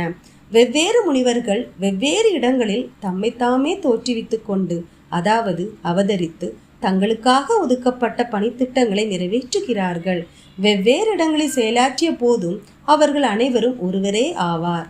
அனைத்தும் வல்ல பரம்பொருள் என்கின்ற பொதுவான ஆணை உரிமையின் கீழ் அவர்கள் அனைவரும் ஒத்தியையுடனும் செயல்படுகிறார்கள். அவர்கள் ஒவ்வொருவருக்கும் மற்றவர்கள் தம் தம் இடங்களில் என்ன செய்து கொண்டிருக்கிறார்கள் என்பது மிக நன்றாகவே தெரியும். தேவை ஏற்படும் போது பிரிதொருவரின் வேலையை நிறைவு செய்கிறார்கள். இதை விளக்கும் ஒரு நிகழ்ச்சி கீழே தரப்படுகிறது. திரு டாகூர் VH டாகூர் BA என்பவர் வருவாய்த்துறை அலுவலகத்தில் ஒரு குமஸ்தா. அவர் ஒருமுறை ஒரு சர்வே கோஷ்டியுடன் பெல்காமுக்கு அருகில் உள்ள வட்காவனுக்கு வந்தார். அங்கு அவர் கன்னட முனிவர் ஒருவரை, அதாவது அப்பாவை கண்டு அவர் வணக்கம் செலுத்தினார். நிச்சலதாஸின் விசார சாகரம் என்ற நூலின் ஒரு பகுதியை அவையோரின் முன் எடுத்து விளக்கி கொண்டிருந்தார். டாகூர் புறப்படுவதற்காக முனிவரிடம் விடைபெறும் போது அவர், நீ இந்த புத்தகத்தை கற்க வேண்டும், அங்கனம் செய்வாயாகில் உனது விருப்பங்கள் நிறைவேற்றப்படும். எதிர்காலத்தில் உனது அலுவலக கடமைகளின் நிமித்தமாக நீ வடக்கே செல்லும் போது உனது நல்ல அதிர்ஷ்டத்தினால் ஒரு முனிவரை காண்பாய். அவர் உனக்கு எதிர்காலத்திற்குரிய வழியை காண்பிப்பார். உனது மனதுக்கு ஓய்வு கொடுத்து உன்னை மகிழ செய்வார் என்று கூறினார். பின்னர் அவர் ஜின்னருக்கு புறப்பட்டார். நானேகாட் என்ற நானே மலைத்தொடரை அவன் கடந்து செல்வதற்கு வேண்டியதாயிருந்தது. மலைத்தொடர் மிகவும் செங்குத்தானதாகவும் கடப்பதற்கு இயலாததாயும் இருந்தது. அதனை கடக்க ஒரு எருமை மாட்டை தவிர வேறு எவ்வித போக்குவரத்து வசதியும் இல்லை. எனவே மலைத்தொடரின் மீது செல்வதற்கு அவர் எருமையின் மீது சவாரி செய்ய வேண்டியதாயிற்று. அது அவரை மிகுந்த ஔசரியத்திற்கும் வலிக்கும் உட்படுத்தியது. பின்னர் அவர் கல்யாணுக்கு உயர்ந்த பதவியில் மாற்றப்பட்டார். அங்கு அவருக்கு நானா சாஹிப் சாந்தோர்கரின் பழக்கம் ஏற்பட்டது. சாய்பாபாவை பற்றி அவரிடம் இருந்து நிரம்ப கேள்விப்பட்டிருந்தார். அவரை பார்க்க விரும்பினார். அடுத்த நாள் நானா சாஹிப் ஷீரடிக்கு செல்வதாக இருந்தார். போகும்போது டாக்கூரையும் தன்னிடம் கூட வரும்படி அழைத்தார். டாக்கூரால் அவரிடம் செல்ல இயலவில்லை. ஏனெனில் ஒரு சிவில் வழக்கு விஷயமாக அவர் தானே சிவில் கோர்ட்டில் ஆஜராக வேண்டியிருந்தது. எனவே நானா சாஹிப் தனியாக சென்றார். டாக்கூர் தானேவுக்கு சென்றார். ஆனால் அங்கு விசாரணை ஒத்தி போடப்பட்டது. பின்னர் அவர் தாம் நானா சாஹிப்புடன் செல்லாததற்கு பச்சாதாபப்பட்டார். எனினும் அவர் ஷீரடிக்கு சென்றார். அங்கு சென்றபோது அதற்கு முதல் தினமே நானா சாஹிப் ஷீரடியை விட்டு சென்றதாக அறிந்தார். அவ்விடத்தில் சந்தித்த அவருடைய மற்ற நண்பர்கள் அவரை பாபாவிடம் அழைத்து சென்றார்கள். அவர் பாபாவை தரிசித்து அவருடைய பாதங்களில் வீழ்ந்து வணங்கினார். அளவு கடந்த மகிழ்ச்சி அடைந்தார். அவர் கண்களில் ஆனந்த கண்ணீர் பொங்கியது. அவர் உடம்பு புல்லரித்தது. சிறிது நேரத்திற்கு பின்னர் எங்கும் நிறை பேரறிவாளராகிய பாபாவை அவரை நோக்கி, இவ்விடத்தினுடைய வழியானது கன்னட தேச முனிவரான அப்பாவின் உபதேசங்களைப் போன்றோ நானா காட்டின் எருமை சவாரியை போன்றோ அவ்வளவு எளிதானதன்று. இவ் ஆத்மீக வழியில் அது மிகவும் கடினமானதாகையால் நீர் உமது மிக சிறந்த முயற்சியை கைக்கொள்ளுதல் அவசியமாகும் என்று கூறினார். தாம் மட்டுமே அறிந்த இத்தகைய உட்கருத்து வளஞ்செறிந்த அடையாளங்களையும் சொற்களையும் கேட்டு டாகூர் ஆனந்த களிப்பில் மூழ்கினார். கன்னட தேச முனிவரின் மொழிகள் உண்மையானதை தெரிந்து கொண்டார். பின்னர் அவர் தனது இரு கரங்களையும் கூப்பி வணங்கி தன் சென்னியை பாபாவின் பாதங்களில் வைத்து தாம் ஏற்றுக்கொள்ளப்பட்டு ஆசீர்வதிக்கப்பட வேண்டும் என்று வேண்டினார். பின்னர் பாபா கூறினார், அப்பா, உன்னிடம் சொன்னது சரியானதே. ஆனால் இவைகள் பயிலப்பட்டு வாழ்க்கையில் கடைபிடிக்கப்பட வேண்டும். வெறும் கல்வியினால் பயனேதும் இல்லை. நீங்கள் சிந்தித்து கற்றபடி நெறியில் நிற்றல் வேண்டும். இல்லாவிடில் அவைகளால் ஒரு பலனும் இல்லை. குருவின் அனுகிரகம் இன்றியும் ஆத்மானுபூதியும் இன்றியும் உள்ள வெறும் ஏட்டு படிப்பால் பயனில்லை. விசாகர சாகரம் என்ற நூலின் கோட்பாட்டியல் பகுதி டாகூரினால் படிக்கப்பட்டு வந்தது. ஆனால் ஷீரடியில் அவருக்கு நடைமுறையிலான வழி காண்பிக்கப்பட்டது. பின்னால் கொடுக்கப்பட்ட மற்றொரு நிகழ்ச்சியும் இவ்வுண்மையை இன்னும் அதிக வன்மையுடன் வெளிக்கொணர்கிறது. ஆனந்தவராவ் பாடன்கர். புனேவை சேர்ந்த ஆனந்தவராவ் பாடன்கர் என்னும் பெருந்தகை ஒரு பாபாவை காண விரும்பினார். அவர் ஷீரடிக்கு வந்து பாபாவின் தரிசனத்தை பெற்றார். அவரது கண்களில் ஆவல் நிறைவேறின. அவர் மிகவும் ஆனந்தம் அடைந்தார். பாபாவின் பாதங்களில் வீழ்ந்து உரிய வழிபாட்டை நிகழ்த்திய பின்பு பாபாவிடம், நான் ஏராளமாக படித்திருக்கிறேன். வேதங்கள், வேதாந்தங்கள், உபனிஷதங்கள் இவைகளை பயின்றும் புராணங்களை கேட்டும் இருக்கிறேன். என்றாலும் எனக்கு மன அமைதி ஏற்படவில்லை.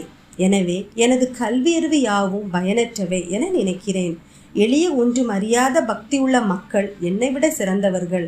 மனம் அடங்கினாலன்றி எந்த நூலறிவும் பயனில்லை. தங்கள் திருநோக்கினாலும் விளையாட்டான மொழிகளாலும் தாங்கள் எளிதாக எவ்வளவோ மக்களுக்கு மனசாந்தி வழங்குகிறீர்கள் என்று நான் பலரிடம் இருந்து கேட்டிருக்கிறேன். எனவே நான் இங்கு வந்திருக்கிறேன். தயவு செய்து என்மேல் இரக்கம் காண்பித்து என்னை ஆசீர்வதியுங்கள் என்று கூறினார். இதற்கு பாபா அவருக்கு ஒரு உருவக கதையை சொன்னார். 9 லத்தி உருண்டையின் கதை. ஒருமுறை ஒரு வணிகன் இவ்விடம் வந்தான்.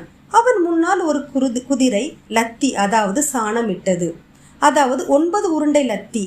வணிகன் மனமார்ந்த அக்கறையுடன் தனது வேட்டியின் முனையை விரித்து அந்த 9 உருண்டையும் அதில் சேகரித்தான். அதன் மூலம் அவன் மன ஒருமைப்பாட்டை, அதாவது மன அமைதி அடைந்தான். பாடகனுக்கு இக்கதையின் உட்பொருள் விளங்கவில்லை. எனவே அவர் கணேஷ் தாமோதர் என்ற தாதா கேல்கரிடம் பாபா இதன் மூலம் என்ன பொருள் கூறுகிறார் என்று கேட்டார். அவர், எனக்கும் பாபா பொருள் சொல்வது அனைத்தும் தெரியாது என்றாலும் அவருடைய தெய்வீக அகத்தூண்டுதலால் நான் தெரிந்து கொண்டதை கூறுகிறேன். குதிரையே கடவுளின் அருள். வெளிப்பட்ட 9 உருண்டைகள் பக்தியின் ரூபங்கள் அல்லது வகைகள். அவையாவன: ஸ்ரவணம், அதாவது கேட்டல்; கீர்த்தனை, அதாவது வேண்டுதல்; ஸ்மரணம், அதாவது நினைவூர்த்தி கொள்ளுதல்; 4வது பாத சேவனம், அதாவது பாதங்களை தஞ்சமடைதல்; 5 அர்ச்சனை, அதாவது பூஜை; 6 நமஸ்காரம், அதாவது வணங்குதல்; 7 தாஷ்யா, அதாவது சேவை; 8 சக்யத்வா, அதாவது நட்பு; 9 ஆத்ம நிவேதனம், அதாவது தன்னையே இறைவனுக்கு சமர்ப்பித்தல். இவைகள் பக்தியின் 9 விதங்கள். இவைகளை ஏதாகிலும் நம்பிக்கையுடன் பின்பற்றப்பட்டால் பரமாத்மா ஆகிய ஹரி மகிழ்வைது பக்தனின் வீட்டில் தாமே வழிபடுவார். எல்லா சாதனைகளும், அதாவது ஜபம், தபம், யோக பயிற்சி, வேத பாராயணம், இவைகளின் வியாக்கியான பேச்சு ஆகவே யாவும் பக்தியுடன் சேர்ந்திருந்தால் அன்றி முழுவதுமாக பயனற்றவே ஆகும். வேத ஞானம் அல்லது பெரும் ஞானி என்ற புகழ் பெறும் சம்பிரதமான பஜனை இவற்றால் பயனில்லை. அன்பான பக்தியே தேவைப்படுவதாகும். வணிகனை போன்றோ அல்லது உண்மையை தேடும் ஒருவனை போன்றோ உங்களை கருதி கொள்ளுங்கள். 9 வகை பக்தியை விளைவிப்பதில் அல்லது சேகரிப்பதில் அவன் கொண்டதை போன்ற கவலையுடனும் ஆர்வத்துடனும் இருங்கள். இப்போது நீங்கள் நிலை உறுதியையும் மனசாந்தியையும் எய்துவீர்கள். அடுத்த நாள் பாடன்கர் பாபாவை வணங்க சென்ற போது பாபா அவரை 9 லத்தி உருண்டைகளையும் சேகரித்தீரா என கேட்டார். அதற்கு அவர், நான் ஒரு எளியவனாய் இருப்பதால் பாபா அவருக்கு முதலில் அருள் செய்ய வேண்டும் என்றும் பின்னர் அவைகளை எளிதாக சேர்க்கலாம் என்றும் தெரிவித்தார். அதன் பின் பாபா அவரை ஆசீர்வதித்து அவர் மன அமைதியையும் நன்மையும் அடைவார் என்று கூறி ஆறுதல் அளித்தார். இதை கேட்டு பாடன்கர் அளவு கடந்த இன்பமும் மகிழ்ச்சியும் அடைந்தார். பண்டிரிபுரத்து வக்கீல் பாபாவின் எங்கும் நிறை பேரறிவையும் மக்களை திருத்துவதையும் சரியான பாதையில் அவர்களை நெறிப்படுத்துவதையும் காட்டும் சிறுகதை ஒன்றினை கூறி இவ்வத்தியாயத்தை முடிப்போம். ஒரு முறை பண்டரிபுரத்திலிருந்து ஒரு வக்கீல் ஷீரடிக்கு வந்து மசூதிக்கு சென்றார். சாய்பாபாவை கண்டார். அவர் தம் பாதத்தடியில் வீழ்ந்தார். கேட்காமலே திருதட்சணை அளித்தார். ஒரு மூலையில் அமர்ந்து நடைபெற்று கொண்டிருக்கும் உரையாடலை கேட்க ஆர்வமுள்ளவராய் இருந்தார். பின்னர் பாபா தமது முகத்தை அவர் பக்கம் திருப்பி, மக்கள் தாம் எவ்வளவு வஞ்சனை உடையவர்களாக இருக்கிறார்கள், அவர்கள் பாதங்களில் விழுகிறார்கள், தட்சணை அளிக்கிறார்கள், ஆனால் அந்தரங்கமாக காணாவிடத்தில் திட்டுகிறார்கள், இது அற்பமாக இல்லையா என்று கூறினார். இக்குள்ளாய் குறிப்பு வக்கீலுக்கு பொருத்தமாக இருந்தது. ஒருவருக்கும் இக்குறிப்பு விளங்கவில்லை. வக்கீல் இதை கிரகித்தார். ஆனால் அவர் அமைதியாயிருந்தார். அவர் வாதாவுக்கு திரும்பிய போது வக்கீல் காக்கா சாஹிப் தீசித்திடம் சொன்னதாவது, பாபா குறிப்பிட்டது சரிநுட்பமாகவே உண்மையே ஆகும்.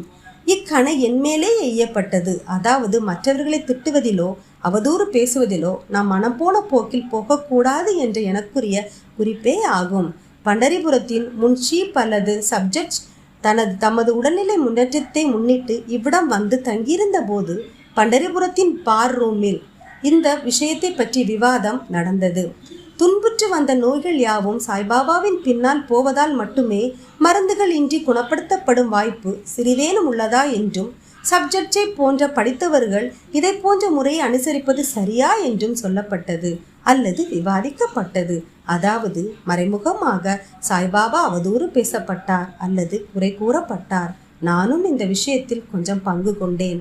இப்போது சாய்பாபா எனது ஒழுங்கினத்தை எடுத்து காட்டினார். இது எனக்குரிய கண்டனம் ஆகாது, ஆனால் ஒரு சகாயமாகும், ஒரு உபதேசமாகும். அதாவது நான் பிறரை தூற்றுவது, துஷ்பிரசாரம் செய்வது இவற்றில் தன்னிச்சையுடன் செயல்படக்கூடாது என்பது பற்றியும், அனாவசியமாக பிறர் காரியங்களில் தலையிடக்கூடாது என்பது பற்றியும் ஆகும். ஷீரடி பண்டரிபுரத்தில் இருந்து 300 மைல் தூரத்தில் இருக்கிறது. எனினும் அங்குள்ள பார் அறையில் என்ன நிகழ்ந்தது என்பதை பாபா தமது எங்கும் நிறை பேரறிவால் அறிந்திருந்தார். இடையில் உள்ள இடங்கள், ஆறுகள், காடுகள், மலைகள் யாவும் அவர்தம் அனைத்தையும் உணரும் பார்வைக்கு தடை செய்யனவ அல்ல. அவர் எல்லோருடைய இதயங்களையும் பார்க்க முடியும், படிக்க முடியும். எதுவும் அவருக்கு ரகசியமோ மறைக்கப்பட்டதோ அன்று. அண்மையிலோ சேமையிலோ உள்ள ஒவ்வொன்றும் பட்ட பகலொளியைப் போன்று தெளிவாகவும் சுத்தமாகவும் அவருக்கு தெரியும். ஒரு மனிதன் பக்கத்தில் இருந்தாலும் தூரத்தில் இருந்தாலும் அவன் சாய்பாபாவின் எங்கும் நிறை கூர்ந்த பார்வையை நின்று தப்ப முடியாது. இதிலிருந்து மற்றவர்களை பற்றி தூஷணையாக பேசக்கூடாது என்றும் தேவையில்லாமல் மற்றவர்களை குறை கூறக்கூடாது என்றும் வக்கீல் அறிந்து கொண்டார். இவ்வாறாக அவர் தம் கெட்ட குணம் முழுவதுமாக மறைந்து நல்வழிக்கு திருப்பப்பட்டார். இக்கதை வக்கீலுக்கே என்றாலும் அனைவருக்கும் இது பொருந்துவதே ஆகும். அனைவரும் இந்நிதியை உளத்தில் கொண்டு அதனால் வரும் பயனை அடைய வேண்டும். சாய்பாபாவின் பெருமை ஆழங்காண இயலாதது. அவ்வாறே அவர் தம் அற்புதமான லீலைகளும் ஆகும். அவர் தம் வாழ்க்கையும் அங்கனமே ஆகும். ஏனெனில் அவரே பரபிரம்ம அவதாரம் ஆவார். இத்துடன் அத்தியாயம் 21 நிறைவடைகிறது. ஸ்ரீ சாயை பணிக. அனைவருக்கும் சாந்தி நிலவட்டும். ஓம் சாய்ராம்.